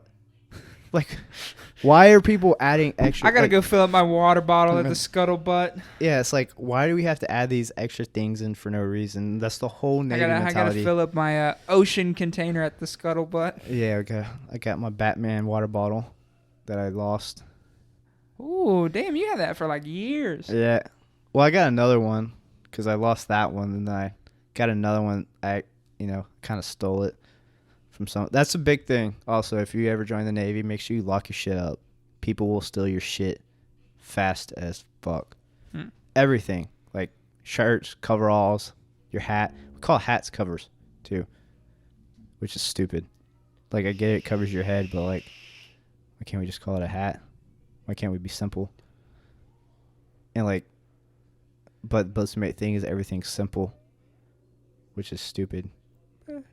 Yeah, because like, why is the Navy making everything hard, but we're making everything like it's like a ironic situation going on there, and it's like you would have to be in my job field to know. And like my job's super cool. Like we deal shit with cranes and drive small boats, and like deal with like search and rescue swimmers, which one of my good friends, father of 3, respect to him, he's one of our star swimmers. And like Star swimmers. Well, not star. Search and rescue is what SAR is. So if you hear SAR, yeah. Okay. Which he was one of the ones that went to Buds, and he's a pretty buff dude. He was like, "Fuck Buds, and I'm out." Yeah, I don't think he actually failed out. I think it was more of like he missed his family and didn't want to be away from his children, because at the time he had 2 sons, and then ended up having a third one, like while we're on the ship. And he's super cool, dude. Dude's big as fuck, and he's basically like my sea daddy. Yeah, that's what we call someone that you're like really close with, like a father figure almost. And it's not any gay terms for that, but it's not gay at all. Unlike seaman. Yeah. Ha ha. Which I'm no longer a seaman. I'm a petty officer. Ooh, yeah, boy, making no more money. Petty Officer Baldwin on the podcast. Got that fucking respect on it. They Put also some spec on my name. Yeah, they call me Skinny P. All those people know me. So if any of my friends out there hear this, Skinny P out here repping. Fuck, I forgot what I was gonna say. I had something in my head and I lost it. Oh yeah. So this dude and I, like, somehow he decides to pick on me. We just wrestle like all the time. It's like a known thing where we just start wrestling. Like we don't like throw punches. We just wrestle. I always lose because this dude's like 3 times my size. But I got lucky one time. It was only for like 5 seconds. He fucking choked me out. But it was a good time, You like being choked? Yeah, just a little bit, Kayla knows what I'm talking about. Straight out of Compton, you know what I'm saying? Skirt, skirt. But there's also this another dude. He's like one of the tallest. He's literally the tallest guy on our ship. He's like, what's like, I think he's close to 7 foot. He's 7 foot tall on a ship. God dang. He was Doesn't actually even fit in a bed? Barely. He's like literally head on the wall on his feet or at the end of the bed, touching the wall. But this dude, he was a prior officer. So he went to the Navy Academy, and like, he was having trouble with his PT scores, which is physical test, where you basically run, push-ups, sit-ups, all that stupid shit. Yeah. So he got dropped from that, and he was like, fuck the Navy. But then he had to pay out his, his student loans because he got kicked out, basically. So he was like, I have to do a contract now. This dude decides, to pick on me too. Like in a fun way, like none of it's like serious or like, it's not hazing. It's it's not. It's not bullying or anything. It's he gives it, I give it back, and that stuff. And like we wrestle all the time too. It's like all fun and games. No one gets hurt. We did get hurt one time, and it got pretty serious after it happened. Like I forgot what happened, but I just got pissed. And mind you, this dude's close to 7 foot tall, like 217. You're wrestling Shaquille O'Neal. Yeah, basically, literally. Dude was big as fuck. And I ended up lifting him, like straight off. His feet come off the ground, and his back was on the, like one of our closets, and it scratched his back on the mirror. Yeah. And he got fucking pissed. And I saw my life flash before my life. Like, he was out to kill me. And then, like, later on, he was like, dude, I'm sorry. I just got heated after that because it's, like, it hurt like a motherfucker. And I was like, fight or flight mode. Yeah, I was like, dude, it's good. We were fucking around. Like, you didn't kill me, so respect to you. I'm holding restraint somewhat. Like, he was literally putting all his weight on my chest. Like, he was about to suffocate the fuck out of me. I was like, yep, well, this is where I die. My wife gets all my money. Mom. Yeah. Super fucking trash, but it was fun. I learned something from it. Don't lift up a 7 foot dude onto glass. But Too bad. if anybody wants to join the Navy, don't do it, because they will lie to you in any way. The recruiters will. learned out that the hard way. Like, I fucked with my recruiters. They were cool. But they could have told me a little more details. Gone into depth what you would be doing. They, like, made my job seem like it was cool as shit. It's like, when you're underway, you stand watch. So the most sleep, like, the Navy's like, oh, I got to get 8 hours of sleep and shit. Motherfucker, we're barely getting 5 hours of sleep. Because you're standing on watches throughout the middle of the night, you know, and, like, you work throughout the day. And then you got all these evolutions, like, you know, helicopter stuff, or LCUs coming into the well deck, or, you know, training that goes on forever, and, like, man overboard stuff, which, thank God we didn't have any man overboards in the middle of the night, because I would have been pissed. Like, that motherfucker's just going to die. You can swim. Yeah, like, we throw a life ring and what's those? Turn on the lights. No, not the lights, because actually we have to stay dark at night. Like, all the lights stay off, which is crazy because you can't see shit. But the coolest part is you see all the stars. Like, you see so many shooting stars. You see meteorites. You don't get light pollution and all that. Yeah, which is crazy, and that's, like, the best part. It's like 3 o'clock in the morning. You're standing back on the flight deck. You look up and you see a fucking shooting star. Have you ever gone through, like, a really big storm on the ship? We went through one. We got into pretty rough waves. I was actually driving the ship. That's also part of my job, is to drive the ship. And it was pretty rough. Couldn't stay on course. So the dude was like, do the best you can. So, and we were hitting, like, I think it was like 7-foot swells, which, I mean, it's the middle of the ocean. So it's kind of normal, but, like, for a ship that's, you know, that's a flat-based ship, it starts to rock. So we had a few people throw up. Pussy. Yeah, it wasn't fun, but, you know, I don't get seasick. So the bottom of your ship is flat? Yeah. Huh. I guess, is it so you can bring in the craft? So, like, the back of it looks like a Uzi. If you think of a Uzi gun, that's what it looks like. Huh. If you ever want to look it up, it's called an LSD, not the drug. So search up LSD Navy ship, not LSD, or you're gonna go and you're gonna have a hell of a trip. Or you could type in dock landing ship. That's what it stands for. You could type that in the computer and or phone. We're in modern times, right? Yeah, everyone's got the interwebs. I've been in the Navy, so, like, I don't get all these options. There's an iPhone 11 out now? What? Dude, I didn't know that until, like, the other week. Like, all the new stuff that was coming out. I don't stay up to date with anything. Shit, I still thought we were on the Xbox 360. No, I got Xbox One. I didn't know the new Xbox came out either. It doesn't come out till this fall. What's the new one that came out after the Xbox One? Or is it not out yet? Is that it's the Xbox One X. Yeah, that's the 4K player. That's what I have. I love that shit. Yeah, I didn't know nothing about that. Fuck PlayStation, go Microsoft.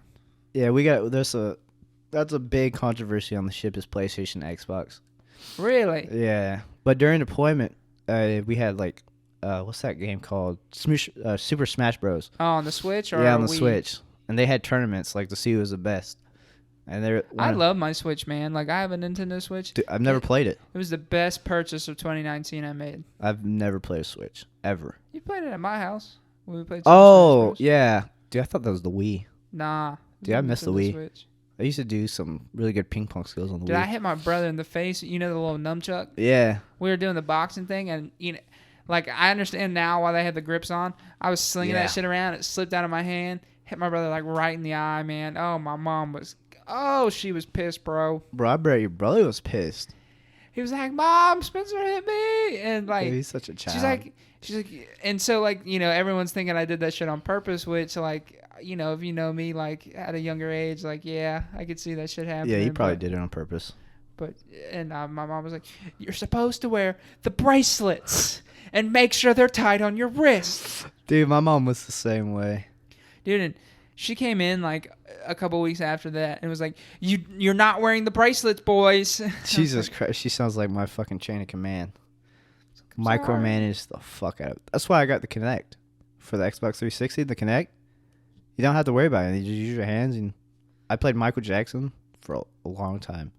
Like, I used to know all the songs. I knew all the dances. Just Dance. I didn't play Just Dance as much, but there was, like, a few songs on there. You know that song that goes, what's that? I don't know who it's by, but it's like down. Baby, down, down, Jay down, Sheen. down. Yeah, that Jay guy. Sean. That was my favorite song back in the day. Mainly because my sister liked it. Speaking of that, dude, I'm back on my cough. My throat gets like an itch when I start talking a lot. My wife got me onto like a lot of music that I listen to now, like Tyler the Creator. That was more like. I gotta say, I want to say I did get you the best wedding gift. Oh yeah, 100%. We use that shit all the time. Yeah. All the time. So, for Alec and Kayla's wedding gift, I was not able to make the wedding because my cousin was actually getting married the same weekend, and I was. It was like a shotgun wedding too, so it was like. Yeah. It's not expected. like they were like planning this for 8 months, and it was kind of, oh, we're planning this the month prior, and. I had to do a bunch of shit and for my cousin's wedding, which I enjoyed my cousin's wedding, and I FaceTimed them after that. But I got him a record player. It's fucking legit. Did I get you? What I got you John Bellion's album. Is that the only record I got you? Yeah, that was the only one. You got the Human Condition album, which on vinyl. We still play that all the time. What all do you have on vinyl now? We got all these. I think that we got the Beatles album. Oh, that's pretty good. Khalid. She actually got me that for my birthday. Dope. Christmas Eve. We got a lot of old classical music. Not classical, but like older music. Like 70s rock. 70s, 80s rock. She's more into that, like Nirvana, which isn't 70s, 80s, but we got a Nirvana's. Some older stuff that I don't even remember. We don't listen to those. We mainly listen to John Bellion album, Khalid, Nirvana. I think we got a country album actually. Which is you get down to boogie and you get down to fiddle. Yeah, there's actually one song that oh man, I can't remember it. Darius Rucker on vinyl. That would be rock me, mom, like a wagon. Play that right before I go to sleep. Hootie. Bro, how many people actually know Hootie and the Blowfish? Because I can always say I didn't know until someone brought it up. I didn't know Hootie and the Blowfish till Celebration. Because everyone, would whip out the acoustic guitar and rock on the wagon wheel. I'm like, yo, who's that? Darius Rucker. He's from Hootie and the Blowfish. What's Hootie and the Blowfish? Look him up. Don't have my phone. Or Hello, Irene. Hello, Irene. Come on, Eileen. Oh, that's what it is. Whatever. Yeah. It's the same shit. It's been a while. Yeah. But, dude, Celebration days. That was... Oh, and then it became a total crapshoot. Yeah, those were good. That's actually where Spencer and I first met, was at Celebration. Yeah, and we didn't even know we lived in the same town. Nope. So, thought he lived in Columbia with everybody else. Or all the cool kids. Corner. Yeah. Corner, yeah. Everybody lived in Moncks Quarter, all the we actually became like best friends when what were we, Gophers? Because you got to go for this and go for that. Yeah, bro, we were in the same table. Oh man, that was my favorite one. But who all came? That was, what camp were we at? We were on the water. We were in Santee. That's right. Yeah, it was like right by Clemson, wasn't it? Like it was owned by Clemson. Yeah. Yeah, that was a cool place. Yeah, it was. That's when I actually did my first Celebration video. You did? Yeah. That's actually where I had the picture for your contact in my phone. What picture? It's the picture of you. You're actually, you and my brother are the only people with pictures in my phone, because the one of my brother is with the girls, with my nieces. It's the one in your Batman onesie. Dude. I wish I still had that. I ripped it in the crotch area. Did you? Yeah, I don't know how. You and Kayla got too wild one night. I didn't have it when I was with her. So, in the morning, like, the whole shtick is like, so, Dude, that shit aggravates me. I'm not going to lie. Yeah. So, like, some people, like, you would... pretty much. So like Fridays, like they did like flannel Fridays, and then other groups would do certain things. And yeah. Like, so it was definitely like friend group biased. Not gonna lie. Yeah, There's like a lot of cliques and shit. Yeah, popular people got this and that. Yeah. And it was a church camp, but it became to where like. And I don't mean to shit on church camps everywhere, because there really are some good ones. Like Young Life does a good program, but but it became like where the leaders of it were fake, almost. Super fake. Like they would, oh, praise the Lord and all that, and then get home and then And go just right back to partying, drinking. and doing drugs and all this. But Saturday morning for our Gopher group, we decided all to wear pajamas. And so Alec walks out in this Batman onesie and fucking Nike Adidas tennis shoes. Bro, I was clutch. They were, you know what color they were, right? The yellow and red ones, the polka dot ones. Yeah. Dude, those were my favorite. I don't know what happened to those. They just disappeared. Your dad probably threw them out. In the Probably. He always talks shit on what I wear. Respect the drip, Karen. Respect the trip, Scott. Respect it. Yeah, he's old fashioned, man. Yeah. Super old fashioned. He was I think he was a chaperone on that one. Oh yeah, he was. Dude, He was almost all of them. Your dad and I actually became really close on that trip. Oh yeah, too. y'all hit it off. Yeah. Which was weird. Not gonna lie. So like no, but I don't know if I've ever told you this, but your dad almost broke down in front of me and John Davis. Like What? Yeah, so everyone's in their like silent group doing this, that, and the third, and so like I had to run and go get stuff from. Do you remember? In the camp's hall where like there was a stage and everything for the band. That's where we did all like our group meetings, Activities and stuff, and at the tables. So I had to run in there, and like your dad is talking to John Davis, who I call as my granddad. So this is actually it's really weird. So John Davis was actually in my father's wedding, and What? Yeah. They go that far back? Yeah, my dad Jesus. John Davis hired my dad for the current job he's at right now. Oh, at Secession? Yeah, so they're really close, and like John Davis and I didn't get close till I was in high school, but like I always knew who John Davis was, and like knew he was important to my dad and stuff. And he's a great friend of my dad, and anyone lucky to have a friend like John Davis or Alec is a lucky man. But your parents are in the middle of their divorce. Yeah. This is your senior year in high school. It's fucking awkward, dude. Not gonna lie. So, but like I just remember like your dad didn't cry or nothing, but like when somebody's voice gets really sound, and like he was like worrying about you and stuff, and I was like, oh man. And then we went to like our talk, and like I remember you telling me like you were like, I don't know what to do about this divorce, man. He goes, sometimes I just kind of want to like open up the door on the freeway. I was like, holy shit. Yeah. I said, I was in a dark place. Yeah. Like, and not to sidetrack or anything, but like Celebration, you do this 10-man thing where your table group sits, like in a circle, and you get tinfoil and you make a 10-man out of it. And you got a candle in the middle, and you place it on how far you think you are from God. And some people would throw it across the room. Some people would put it middle or close, just depending on how they felt. Yeah, and some people would go really extra and like go take it outside and then go way beyond just to put a showcase on. And like, some of them did it for like attention. Some of them didn't, and that was a really cool idea. Yeah, for those who took it super seriously, like I did, I mean, a lot of people did, but you always had those few that did take it extra. Yeah. But when we were doing it, like that was like I felt like my safe space. It felt like therapy almost. Yeah, because the whole point of Celebration is like it's like what happens in Vegas stays in Vegas. Yeah, whatever you talk about in that small group in that time does stays not there. Leave that. It does not leave. You can't go talk to anybody about it. It's like that's your group, and you talk to them about it. And if you don't want to say anything, you don't have to say anything. It's not like you're forced to say anything. Yeah. And that was actually the first one I ever cried at.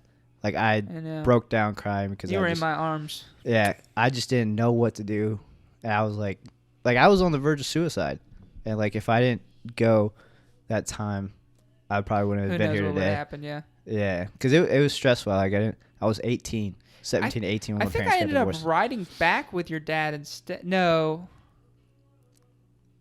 I think you rode back with me. No, I rode back with John Davis. Someone rode back. Oh. So John Davis, I rode back with John Davis, and that's when I saw Jordan, who is my brother's ex-girlfriend. Back in the day. Back in the day. But, like, I had found out, like, why they had broken up, and it was, like, I was, like, sitting there on the way home right after church camp, and they're explaining, like, what all happened. And I'm not going to go into details because that's their private life, and I don't want to – that's their business to handle. And, like, she just opened up everything. So I'm on the way home from church camp. And it's just funny to me now just because of how far, like, everyone's come. Yeah. And, like, I just get this long list, and I read this into the text message. And I'm literally sitting there next to John Davis, and I just literally go, what the fuck? And then, like, we had just Jeez. left like a church camp and everything. Just straight up showing your true side. And I was like, what? We actually got lost on the way home, which was pretty funny. I think my dad hit a deer on that trip. Did he? I think so. Yeah. It was either him or someone else. Yeah. But I remember Woods Longhorns. Jesus, how is that man doing? He's doing good. He's in school. Yeah. Doing great He's for in- himself. Isn't he in the Citadel? No, he's not. But Who's him and Nail Dude. fell asleep on each other. So Nail is this short, 5 foot, 5 foot, nothing. very energetic guy. He's a great guy. Yeah. He's come a long way, and I'm so proud of him. And I hope one day he listens to this podcast. And Him and knows, I like, used to play soccer together Yeah. before that. yeah, but I'm like super proud of him. Like he grew up, and he's like. Did he actually like grow up in height? No, Oh, but still in short. maturity. Okay, yeah, that's fair. But he has grown into such a good young man. Hard-headed as hell, but a good young man. Which we all are. Yeah. Hard-headed as But shit. so Nail fell asleep on Woods' shoulder. Woods just fell asleep. So Nail's laying on Woods' shoulder, and then Woods' shoulder is on Nail's head, and I'm riding back with John Manos too. John Manos. Oh, big dog. Dude, I miss Manos. He's Dude. doing great, man. Dude, I haven't talked to anybody in a long time. The only person I've talked to from that in a long time is I saw Austin a little while ago. Wait, Austin Murkison? Yeah. What? Where'd you see him at? I was in Monk's Corner for some family event. Was this like a couple months ago or like a year ago? Because I knew you like, About a year ago. it's been a while. Because my aunt and uncle moved from Monk's Corner. But if we're putting in your last name, it's because we love you. We're not Yeah. going to talk shit on you. We respect you. We love you. I talk to Emma every so often. Really? Yeah. That's what I said. There was like a time when we were all in a group chat. You remember that? On Snapchat, and we all had a fun time. Bro, you remember? And crazy. Oh my So gosh. going off of that, right? So we were in this group chat, and like, you know, we were just chilling, being friends, and you know, being teenagers and shit. Oh my gosh, man. And you know, just That's when we thought. I was a senior in high school when we thought Yeah. of that. It was for our lake. We wanted to do a lake house. Yeah, trip we were trying to do, before like, you a left party. for boot camp. yeah. And the crazy shit about that is, my wife, who at the time wasn't my wife, she messaged me on Snapchat, and then I basically messaged her back. You know, I'm not gonna say what I sent because you know it's PG rated. Yeah. Or rated R, depending on who you are. And she was like, "You want to be my boyfriend?" I was like, "Freak yeah!" You know, that's literally what I said. I was like, You "Freak gave yeah!" up the challenge because of that, man. I mean, I still have your butt pic though. that was like that was the whole challenge, and you know, I was very open, but now I'm like, you know, since I'm, you know, ever Man, since you're I started, unlocked. yeah, since I started dating my wife, Yeah. I was like, you know, I'm not gonna do that, cause like if I'm talking to someone, I'm not gonna be like out there and shit showing my body. So I'll just give a little bit of backstory, and this is gonna tell a lot. This is not the group chat with Emma, because Emma is still very Christian, and Emma is a Yeah. great girl. I hope you watch this, Emma. We love you. We hope you're doing good in school. She's at Flagler in Florida. Really? Yeah. I don't know what that school is, but it's in Florida, so But I forget who it was. I'm not gonna say names in that group chat, but I'm sure they're gonna listen to this and know exactly what I'm talking about. yeah. But we pretty much had a nude off because Alec was saying, "I take the best pictures. I can take the best pictures nude," and so. But Yeah. I never showed like my genitalia. Just put that out there, So because I was it was like silhouette pictures, pretty much. yeah. But some. shadows, mirrors. So, anyways, somebody sent in the group chat, a female, and we were like, "Oh, okay." Like she sent a good one, like da da da da da. You know, it's kind of kinky, not too revealing, this, that, and the third. And Alec sends a picture in the group chat of him in front of a mirror, just a silhouette and his butt. Lighting is perfect, and everyone we're like, and most of us are dudes. There's like 4 dudes and like It's like 2 chicks. 3 chicks. It might have Yeah. been like 5 dudes, 3 chicks. Yeah, it was unequal, but it was We were like, just all friends fucking around. Yeah. And like nothing ever got shared. Nothing ever got Yeah, screenshotted. nobody was in relationships. Yeah, no one was we were talking to all anybody. single. It was just a funny thing for us to Yeah. do. Like I sent shit in the group chat. Everyone sent shit. I think that was the only time I actually did anything like that, other than with my wife. Because when I was with she who would not be named, I don't think I sent her anything. So I'm it was pretty very. sure you sent me more pictures when you. Oh yeah, I sent you a lot, and it's not like no homo or anything. It was just like because it would just be like, guess who just had sex and he's butt ass naked and like, oh my god. I think Spencer knows every time I've had sex, every single time. Not recently, not since you and Well, Caleb. I mean, yeah, now, but obviously, like, we fuck almost all the time because we're married. Yeah. I mean, not somewhere now since she's pregnant. How do we go from talking about a church camp we attended? Bro, I don't know, because we just sending nudes in a group. But that actually leads back to the whole church camp thing, and I'll finish that thought in a second. But like, even the dudes in the group chat were like, "Yo, like Alec won that shit." Bro, I had cheeks, bro. Bro, everyone in the group chat, we were like, "We're so sorry." Like, we did a rating system. Little did John know I was a perfect photographer of myself. Like what? So back to the church camp, which is, I think, a problem for actually a lot of religions. I'll get back and finish that thought. And this is probably a year and a half removed from that church camp. Yeah, because it got canceled because nobody showed up anymore.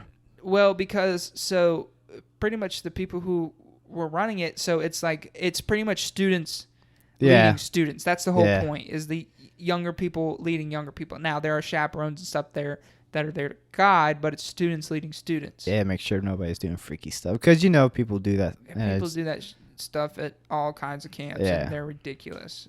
Somebody actually got caught at a Young Life camp here a couple years ago. Yeah. Damn. They weren't so young in that life. Play on words. Anyways, so, like, the problem is, like, it became very hypocritical. Like, you're supposed to lead and do this, and, like, so a lot of, like, originally, like, leading, like, the people who were the moderators and everything did a fantastic job.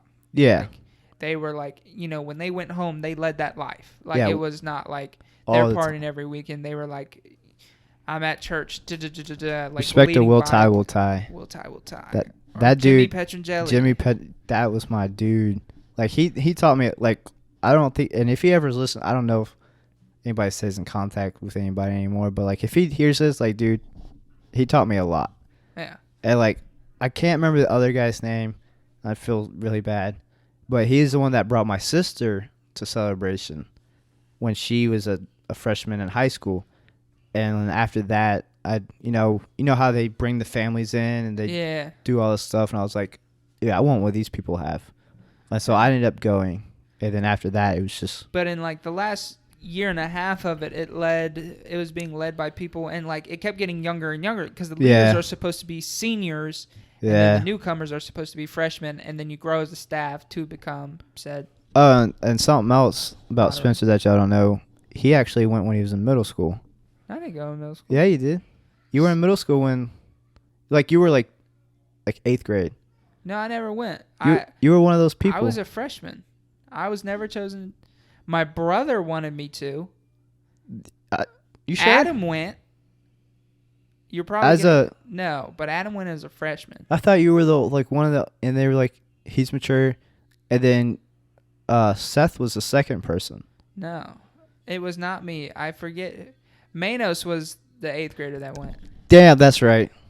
Yeah, so, I thought you came in. But Manos had been held back a year, like when he was in kid. But John's a super smart guy. Manos is super smart. Yeah, he's super cool dude. Yeah, great guy. Funny. He's one of those guys where he leads by example, and what he said at those camps, he led in real life. Like, John would go to parties to make sure people got home safe. Yeah. And weren't drinking and driving. Never had a sip of alcohol, and just like would check to make sure everyone was safe. Like, that's how good of a guy Manos is. And like, his mom, like both his parents, super fucking cool. But his mom actually like allowed me to go on the Africa trip with them. That's right. Yeah, I went to the with Grant Hetherington, which haven't talked to him in a while. I miss the dude. He's at the College of Charleston studying to be a pastor. Really? Yeah. I've been trying to message him, but like You know He's how super he's busy. Yeah, he he's still super- has a flip phone. Yeah, so I was like, I can only get him when he's on a computer because I don't have his number. He lived in Brazil for a year. Yeah, he was in Peru. And we went to Africa together for it was a week or two. You know, we learned a lot on that trip. But John Manuel's mom like fought for me to go because I wasn't like a member of the church, but I went to the youth group. Like so the trip to Africa, you had to be a church member, like, cause for them to pay for it. Yeah. For so it was a mission trip. $1,000 for it. Yeah. So, but he wasn't. But you were actively involved in the youth group. Both of us were. Yeah. Actively involved. Tim in the Edwards. Youth group. Yes, greatest youth minister I've ever Dude, seen. I miss Spencer Edwards. Sped. Yeah, that's my. I haven't heard from him either. Yeah, we tried to have lunch with him the other day, but that's neither. I don't think he ever. He's busy, man. Constantly. Have you seen the youth group he's got now? I know it's huge. It's huge, man. Yeah. When he started, there was like 50 people, and it's like grown now to like. I'm pretty sure a lot of people 120. here left and went there. No. So the church he's at now is also a private school. They also run a private school. So Really? he's been active within the private school. Like there's a Jewish kid who went to that private school, and like was brought to Christianity. Why would you? That's confusing. Why would a parent send a Jewish kid? There's no Jewish private school in the area, and like if you like private schools around here, like if you want them focused on certain things, like to learn, you send them to certain schools. I mean, you think like the Jewish places would, have like the private school? Because my church We tried sound to so do that. hypocritical on this show right now. It's ridiculous, but you guys got to remember, like there's huge gaps between these moments of like what happened in our lives and certain things. It's jumping around. Let us down certain paths, and the timeline's not clear. So I apologize about that. But we respect and love everybody that we've encountered. Some more than others. Wish them the best. There's nobody we wish harm on. Like everybody deserves, the happiness and love that they got when we're at celebration, and after the fact. Because I know, even though some of them were like bad people. Well, so not bad people, but so like celebration actually used to be backed by churches, and then but they pulled out because the owner, not the owner, but the organizer of said retreat said you shouldn't take everything in the Bible to heart. Yeah. And said that in a church meeting with a bunch of pastors. And they basically shut that down. And then they stopped. It wasn't church funded, but they churches stopped saying, "Hey, we're going on this trip. You guys should come." And it was bad. Sponsor it basically. Yeah. A lot of churches, the big churches, pulled out. Yeah, which basically destroyed the thing itself, which sucks because, what was it? My second to last year is when I ruptured my spleen. And oh no, it was your very last celebration you ruptured your spleen. Was it? Yeah. There wasn't one more after that one? Yeah, because I called your dad nonstop.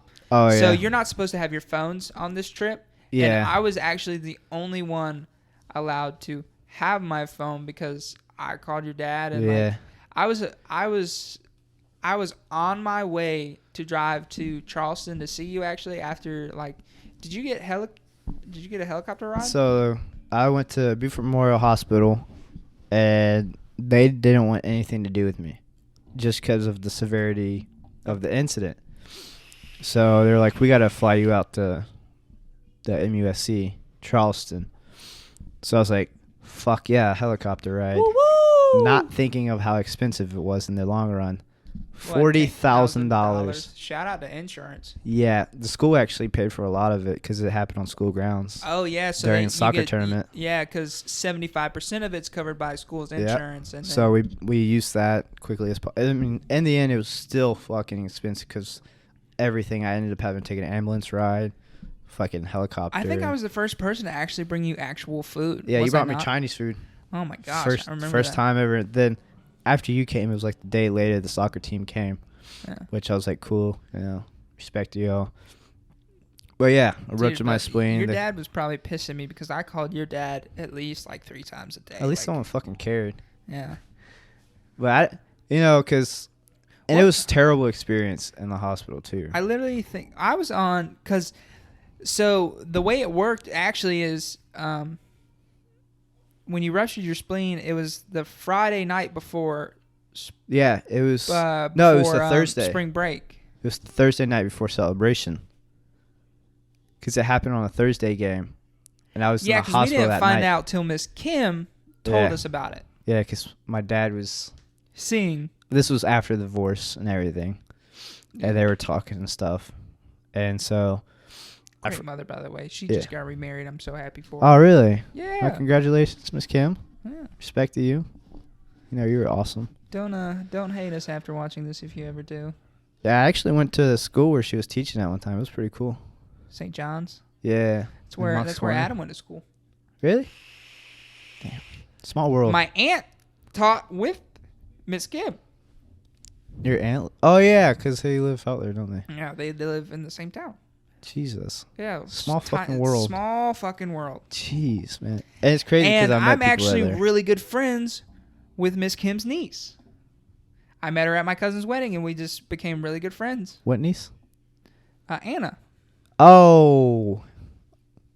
That's right. The blonde hair, glasses. Yeah. Shout out to Anna. Hope you're doing good at school. Make us proud. Say no to drugs. She doesn't do drugs. I mean, still say no. We're a drug-free environment. Her birthday's coming up, so if you watch this, Hannah, happy early birthday from everyone here at Southern Spice. Happy birthday. Whoop, whoop. I got another 12 months until my birthday. Yeah. Or 11 months, I can't count. But December 24th, you know, if you want to give me a gift. What's your last 4 of your Social Security? Just tell the world. 1, 2, 3, 4. No. It's not my social. So, the whole celebration thing and then us talking about, like, pretty much having in a nudes group chat. It actually, to me, is actually like a really good sign of like how easy it is for a teenager to flip. Yeah, super fuck. It's tempting. Yeah. Like, I mean, it's not even. It's young adults. It's not majority teenagers. I mean, it's in a lot of teenagers, but from like 16 up, 15 up. Like once you get into like I think 25, 26, that's when that shit like kind of dies down a little bit because you like experienced a lot or lived a life, and so like temptation was super big, and like and maybe peer pressure didn't play into to an extent, but like everyone did it, you know what I'm saying, and you just wanted to be a kid that wasn't and the cool. Yeah. And I was one of those kids that wasn't cool in high school, and I was online school for 3.5 years. I went to Beaufort High for my first semester, and I hated it because, you know, I didn't have friends. I didn't know anybody. Well, I mean, I like knew people, but I was like, okay, I don't want to be here. You know, it was like one of those like kind of like antisocial. And then at school, I was just like, fuck this. I can't do it. So finally got into online school, which my sister was doing. So that's how we got into it. And I barely passed high school. So shout out to that. I remember your dad getting on to you about that stuff, man. Dude, he was constantly pissed. I'm surprised he didn't whip my ass. Like I was because you had ruptured your spleen, yeah, bro. Well, you lucked out. Like it was actually a good thing I ruptured my spleen because like if I didn't, I wouldn't have like I would have still been playing soccer. I would have been slacking in my schoolwork. But when I ruptured my spleen, I couldn't do nothing but schoolwork. I couldn't go out. I couldn't move. So like I had to just get my computer. And shout out to the secretary that worked for him that actually got me back on track for my school. And like I was doing basically 2 years of school in like 2 months. That because if I didn't, I would have been held back, and I was like, fuck that. So shout out to her for doing that for me. She made like a strict schedule, and she's like, if you don't follow it, then you're gonna be fucked. I was like, I don't know if I should be scared or what. But it's super amazing, cool lady. It's amazing how like quick like people can change. Like people don't change overnight, but it's like people can flip within a month, man. Like you can go from being this church camp Bible thumper and to just anything but religion. Hard rock music lover and just fucking drugs, cocaine. Which, you know, surprisingly happens a lot. Oh, because they're just like, fuck this. You know, something bad happens in their life, and they're just so like, fuck easy to get off track and then like continue down a path.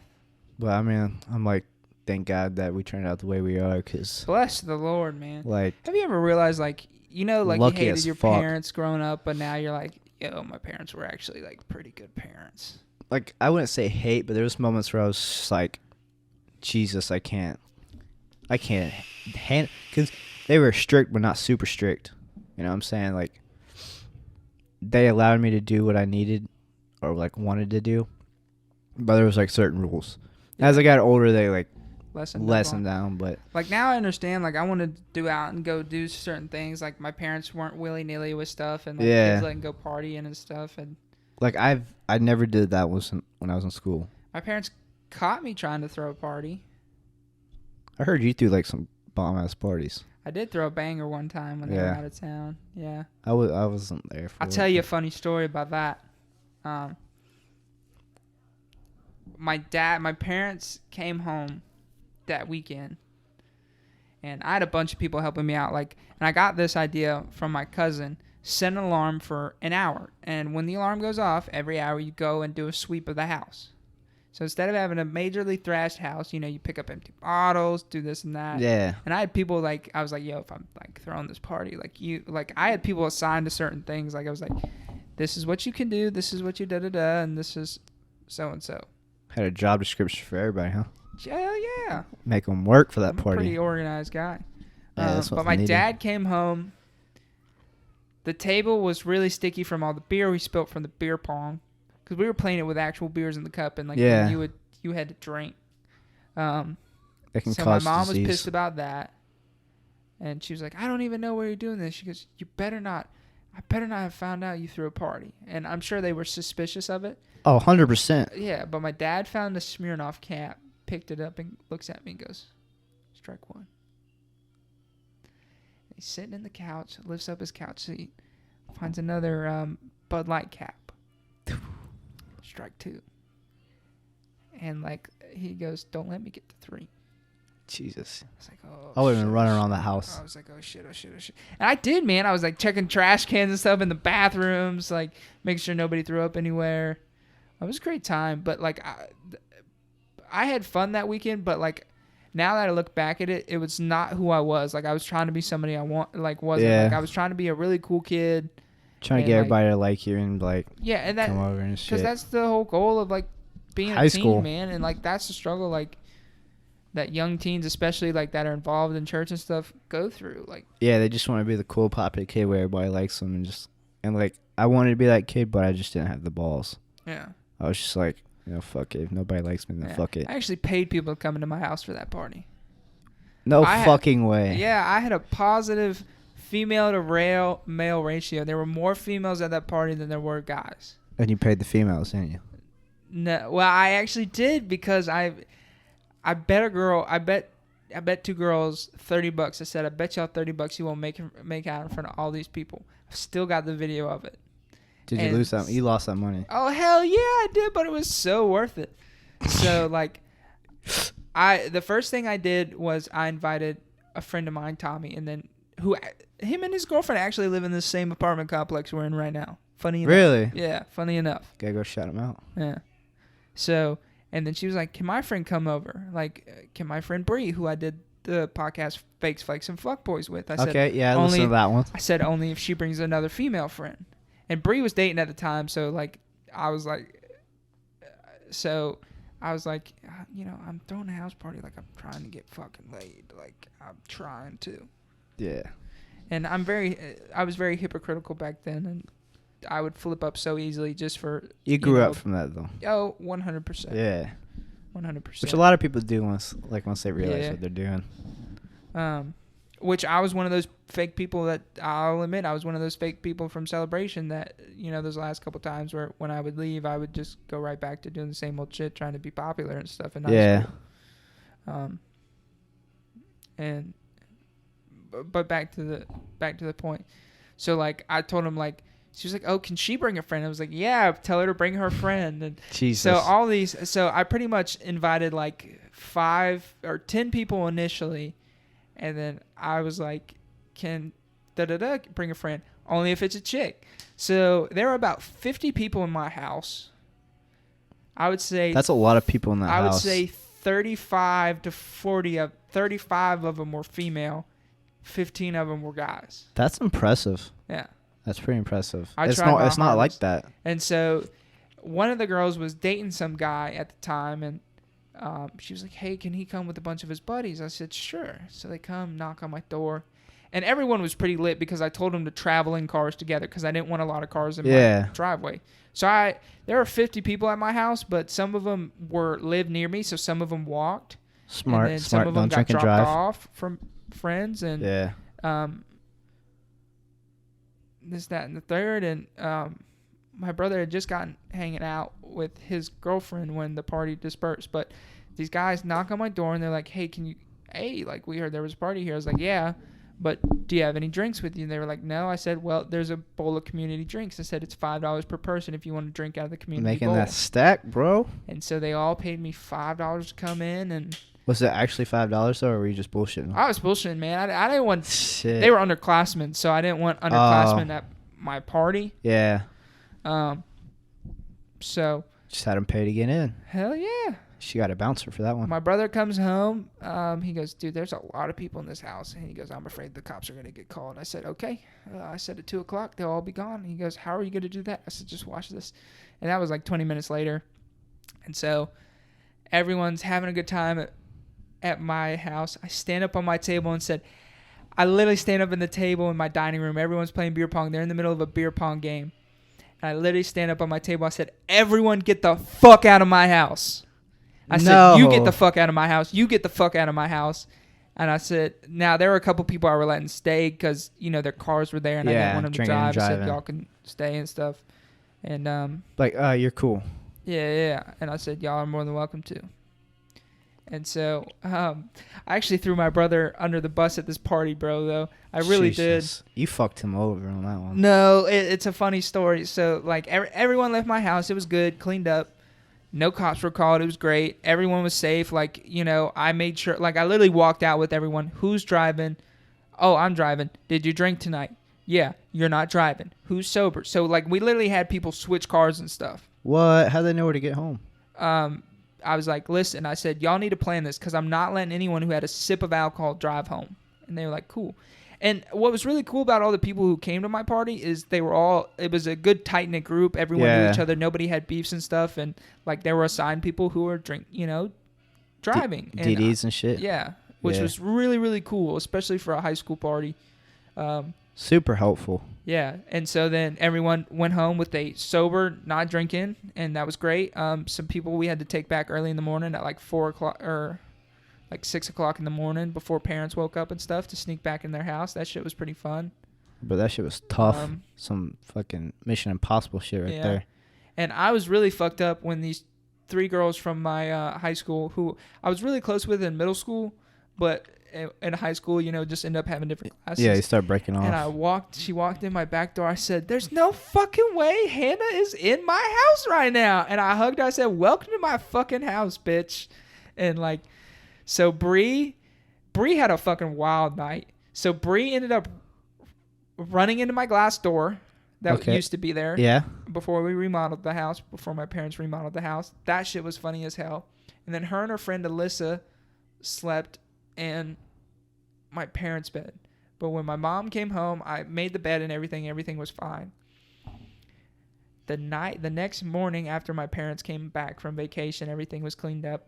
My mom woke me up for school and she was like, hey, what is this? I said, I don't know. She goes, it's a hair tie. And Bree had said she had left a hair tie at my place. I said, oh, it's cool. It's just probably on the bathroom counter. Mom's not really going to flip. Yeah. I said, and I'm like, I got up all the trash, and some people had left hair ties, so it's not that big of a deal. She goes, no, I think it's in your parents' room. I said, it'll be all right. So Bree had left her hair tie from just sleeping in the bed. Nobody actually had sex at my party.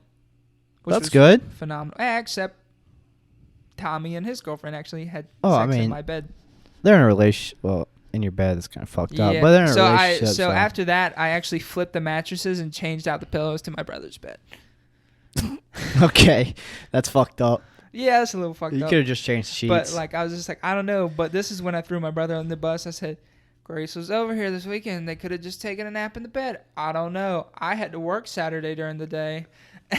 No. And the worst part about that is 3 weeks later, I come home, my brother and soon-to-be ex-wife are sitting in the kitchen table, and he goes, sit down, we have something to tell you. My mom's tearing up. I'm like, yo, it's like, something happening like with my dad, because my dad wasn't at home at the time. Yeah.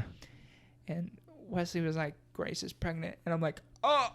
Boom, there it is. And I'm like, after that stuff, I was like, dang, man. But listen, I got a wonderful niece, and I wish nothing but the best for Grace. Probably won't ever talk to her in my life again. I hope she's a great mother than my nieces. I know she cares about them a lot, But that's another personal story I'm not getting into on a podcast. Yeah, that could be probably for like a later time. Yeah, I don't know, maybe not. Spill your deepest, darkest secrets. Maybe. But that shit was so funny. Like, I had a great time after that. But then my parents were on another trip in April, and it was spring break. Oh, that's the time of the year. So I'm thinking, yo, this is going to be wild. Like, I had people messaging me about it because I had, like, laid out the word before spring break, like, let it trickle and spread throughout the school because I wanted everyone there. But Mom came home the Saturday before the party because some wild shit happened in the family. So, oh, yeah, I remember you talking about that. Anyways, so somebody came in my house to check on some things because they were worried about my brother. I had the ACT that morning, so I wasn't home. So I took the ACT, was coming back. And I think nothing about it, But I just left beer on the counter. Stupid motherfucker. No, beer was in my closet, yeah.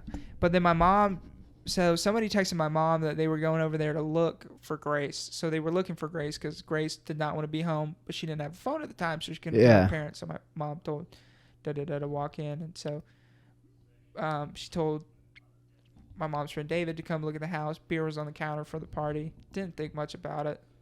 So I left, and I'm in the middle of filling a cooler labeled with a sign that says frat water on it. And I'm pouring Natty Lights in there, and my parents walk through the front of the door. My mom looks at me coming through the kitchen, and I look back, and I said, fuck. She goes, damn right. I said, y'all want a beer? God, you're a savage. Yeah, so she took my phone.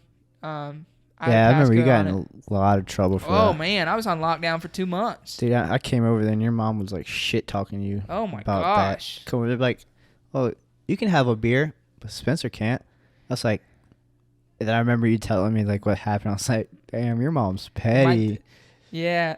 Dude, I love your mom. It made me better because, like, I didn't realize it at the time because I was like, I'm just trying to be cool. But she goes, if somebody dies in a drinking driving accident, we are responsible because it happened at our house. And I was like, now that I'm thinking about it, I'm like, yo, I didn't even think about that shit. Yeah, they're 100% liability, even if they weren't there. So she took my phone, hooked it up to iTunes, reset my password, looked at all my messages, found out all my friends and stuff who were coming, called their parents. No. My mom actually pulled up to one of my other friends' house and said, call your fucking parents right now, to my friend's face. I was like, dude, I'm so sorry, man. Your mom's a savage. Dude, she did not give a fuck. She also makes really good cookies. She does. I got the cookies that she sent me. I need to thank her for those, actually. My buddy Grant called his parents. I wasn't allowed to go out on prom night because prom was at the end of the month, so I wasn't allowed to go on prom night. She made Grant Bomer call his parents? Yeah. No. Shout out to Charlie B.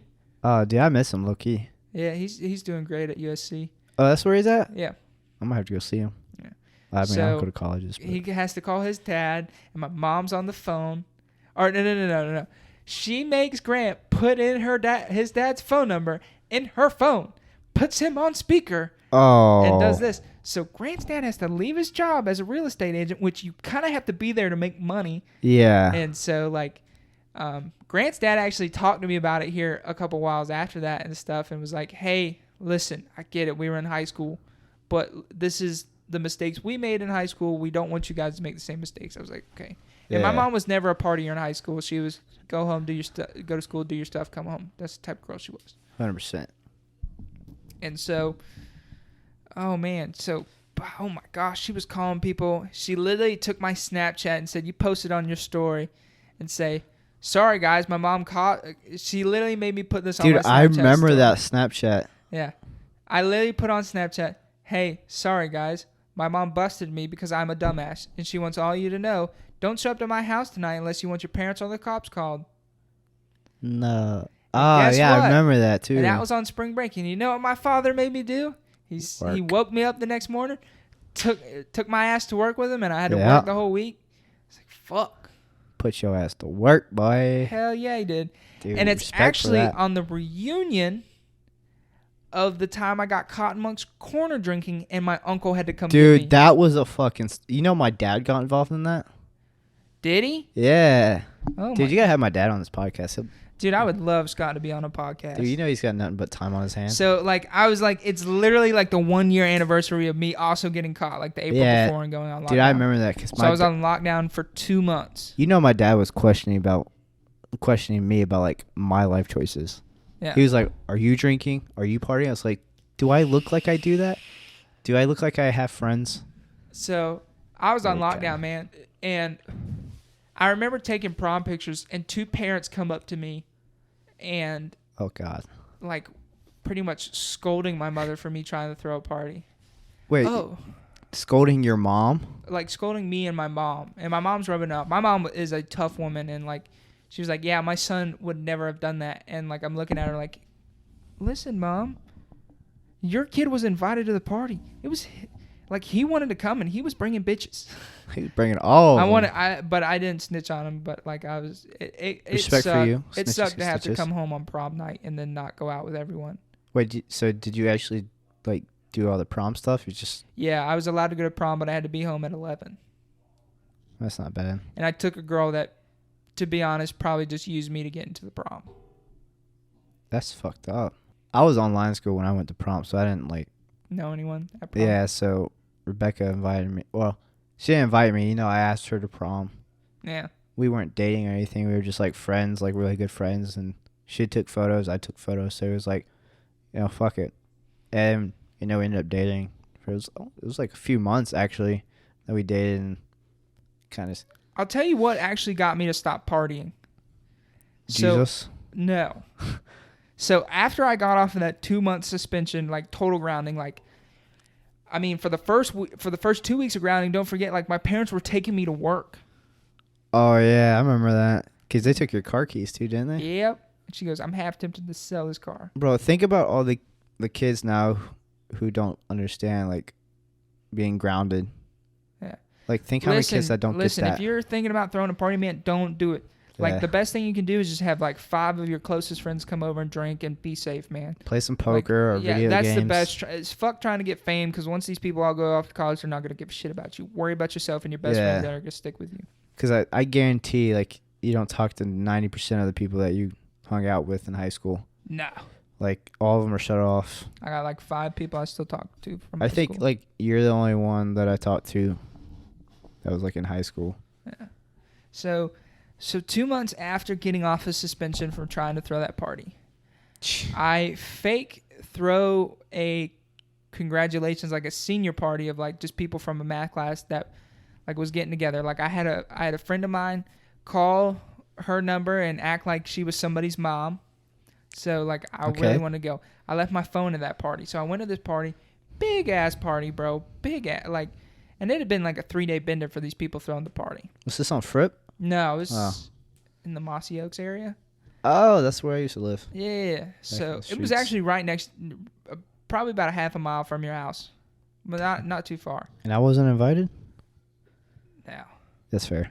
But, like, I went, the party was banging, and there's this really cute girl, and, like, I just wanted to get to know her better and, like, maybe have a shot. But I didn't realize she was dating somebody at the time, so it wouldn't have even mattered. But she was like, will anyone let me drive their key to go get my alcohol? I was like, sure. I said, you can drive my car as long as you take me, because, you know, trying to get in there, yeah, trying smooth talking. So we go to these gas stations with some other people. That didn't work out. So we're coming back, and I'm so glad I fucking got in that car, because as I pull up to go back to that party, there are 4 squad cars out there. Oh. So I had missed my ass from. I'm pissed drunk. Like, I'm fucked up. And you're underage. Yes.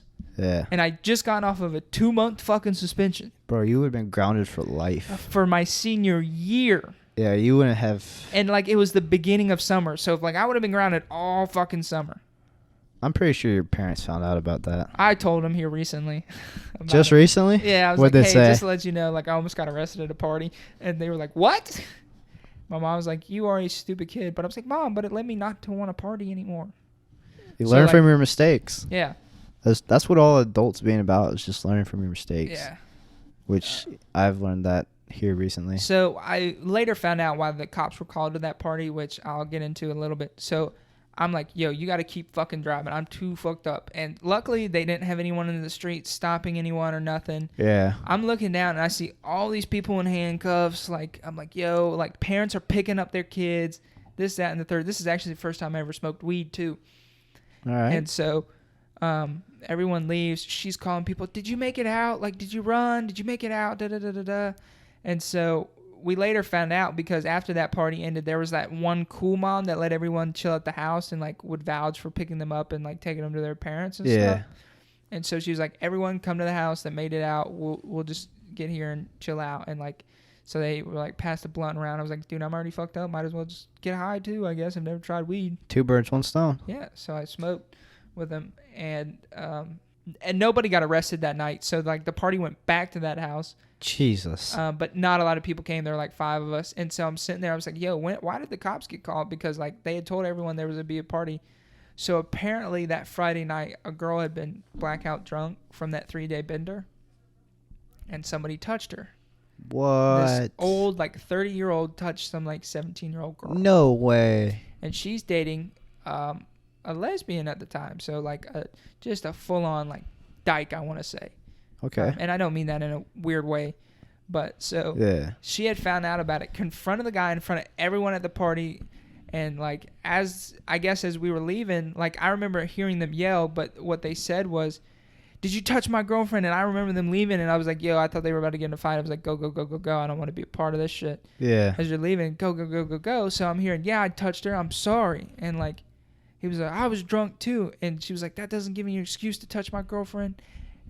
And I later found out that dude got tased in the neck from that girl's girlfriend. No way. Yeah, what so a badass. he dipped out of the party, called the cops. No. And the party busted the cops. So, yeah. Did he ever get in trouble for no, because touching an underage woman? He was, as far as I understand, he was an illegal immigrant. So he just hopped across the back the border. What? Yeah. That's crazy. It's some crazy shit. Dude, so I woke up, fell asleep. I had been smoking cigarettes all night long. And I came back home, picked up my phone from the girl's house who I left my phone at. So, because after the whole getting busted the first time, put a tracker on my phone. Yeah, I was about to say, didn't your parents have, like, that Life 360 shit on you? Yeah. So, I pick it up. I come back home. My dad's getting ready for work because he had worked that weekend, that Sunday.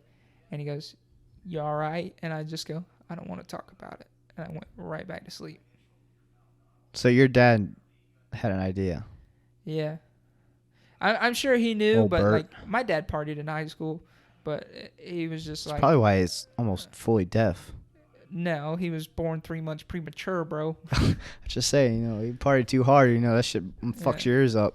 So like I was just like, and from that point on, I was like, this isn't worth it. Like this is not worth it. Like not getting in trouble and ruin your fucking life. Yeah, like once I saw people in handcuffs, like that was it for me. Like yeah, you knew that shit was real. I was like, I didn't drink till I drank on my 18th birthday. I did steal some Jack Daniels on my 18th birthday, but I had like 5 friends over for my birthday. Yeah, I think it's like okay to drink, you know, when you're young, as long as you're in a household like your house or like you have someone under supervision, making sure that you're safe, not going to go anywhere. You know, you're not basically disturbing the peace. Yeah, don't drink and drive. Like anyone, don't drink and drive. Yeah. Please don't. I actually had 2 people get kicked out of the Navy for drinking and driving. Yeah, and we are not condoning underage minors drinking. No. Like, listen, guys, that'll fucking be like we're telling you this as a funny standpoint, but it's also like kind of word to the wise. Yeah, like if you're gonna drink and you're underage, do it smartly, please. If you're gonna drink underage, have parent consent. Yeah. The partying is not worth it. Yeah, like so many things could happen. Like you could be inappropriately touched. You can end up in the hospital. You can end up arrested. You can end up in a wreck and kill somebody and like destroy your life. Because that's manslaughter, and you will be put away for a while. Yeah. So if you're gonna do it, know your limits. I mean, obviously, if you're first time, you're not gonna know, but a few beers, 1 or 2, and then call it quits, because shit doesn't taste that good either way. But the best thing actually about me being grounded for those 2 months is I found out who my real friends were, because a lot of people stopped talking to me after that shit. Damn. A lot of people. And like my 5 friends from high school that I still keep in contact with stuck through me with that shit. Respect to them. Yeah. What do they do? They just come see you and stuff? No, they didn't just fall off the face of the map. Like they would still talk to me, and like once I got off punishment, they were still hanging out with you and shit. Yeah. That's cool. They didn't like me because I was cool, but so. Like, because you're good looking. Yeah. That's what it's all about. I wasn't even skinny at that point, remember, man? I was dude. I was still 265. That's like overnight you lost all that weight. Nah. Because I was... You were in boot camp in A school. So. And I came back to visit and then saw you at work and all that shit was like gone. 60 pounds. I didn't even know that was you at the first time. Dude, I just got tired of like smelling greasy food and fried food. Like I stopped eating fast food. Like I literally ate salads at work because I was just like, this is just nasty. That's how I got at Firehouse sometimes. I just got tired of eating the subs and I was like, I'm going to eat a salad. And then I was like, yeah, this salad stuff's not for me. So I'm just going to eat a brisket or Firehouse Hero. I'm saying the Hero. Ball.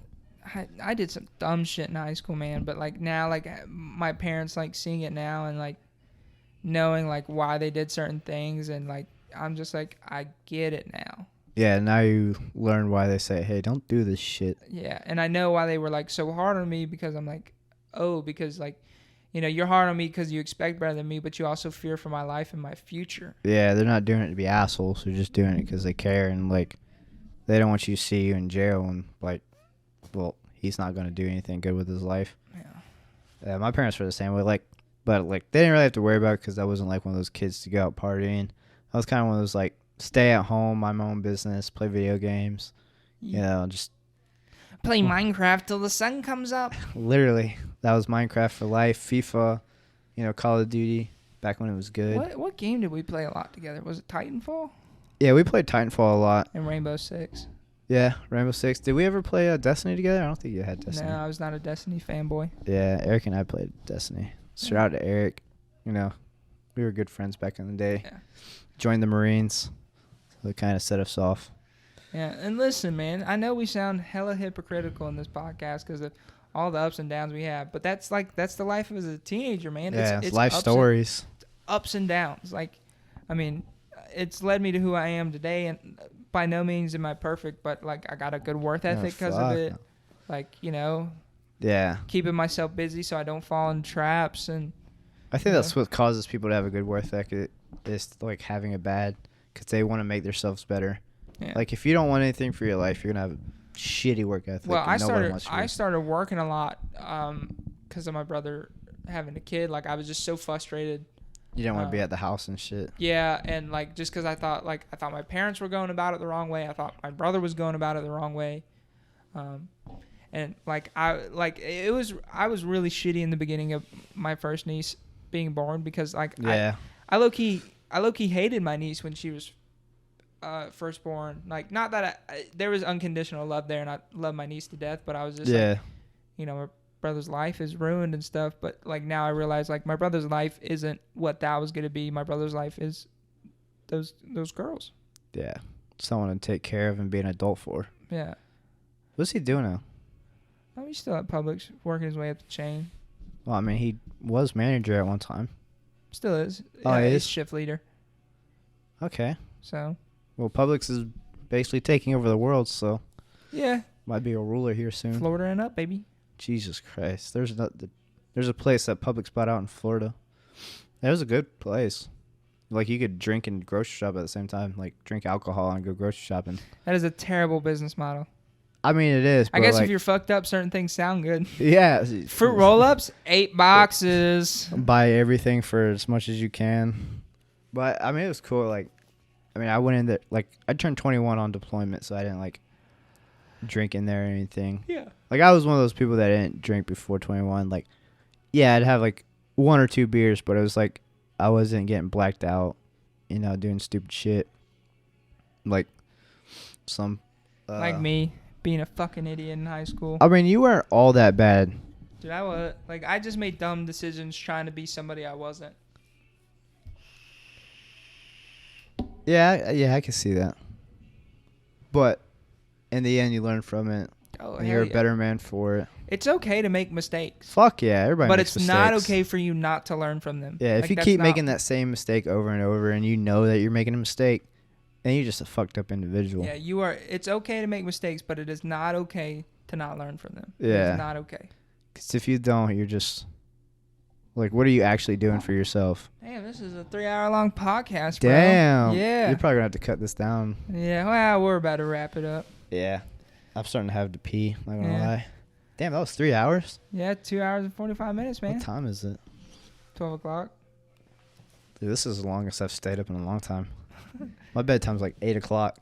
Navy life, baby. Dude, I'm telling you, wake up at 4 o'clock in the morning, go to sleep 8 o'clock at night. Now, underway is different. Wake up at like 5, go to sleep at 2 o'clock in the morning. Wake up at 5 again. Wake up at 5 again, do the same shit. Be on the fucking flight deck for hours. Huh. And, like, you can't sit during watch, so, like, you're standing for 24 hours almost. Except for those few hours you get to sleep. So it's probably like 19 to 20 hours you're standing. I'm good. Calf legs, baby. I'm good. That's shitty as fuck. Well, I want to thank everyone for watching and listening to the first episode of Southern Spice featuring the not famous version of Alec Baldwin. Or you can call me Skinny P or Petty Officer Baldwin. What does your wife call you? Puggy Bear? Nah, she calls me stupid or asshole. I'm just kidding. She calls me babe. Yeah, she does a lot. Yeah. Well, thank you for watching. You guys can check us out on Instagram at Ksammedia Group. Or they can check Alec, is your Instagram public or private? Nah, I got rid of Instagram, but you can follow me on my Facebook if you care. I don't post shit. But it's don't follow Alec. Yeah, I'm legit a boring person. You can follow my wife if you want to. She's posted some funny memes. Yeah, if you're looking at dank memes, follow Kayla. Kayla Baldwin. We're not going to disclose the Instagram because you're going to have to find it out for yourselves, kids. Do some research. Yeah, I don't think she actually put her Instagram on Facebook, so we're good. So I want to thank you guys for the first episode of Southern Spice. Episodes come out every Wednesday. Hell yeah.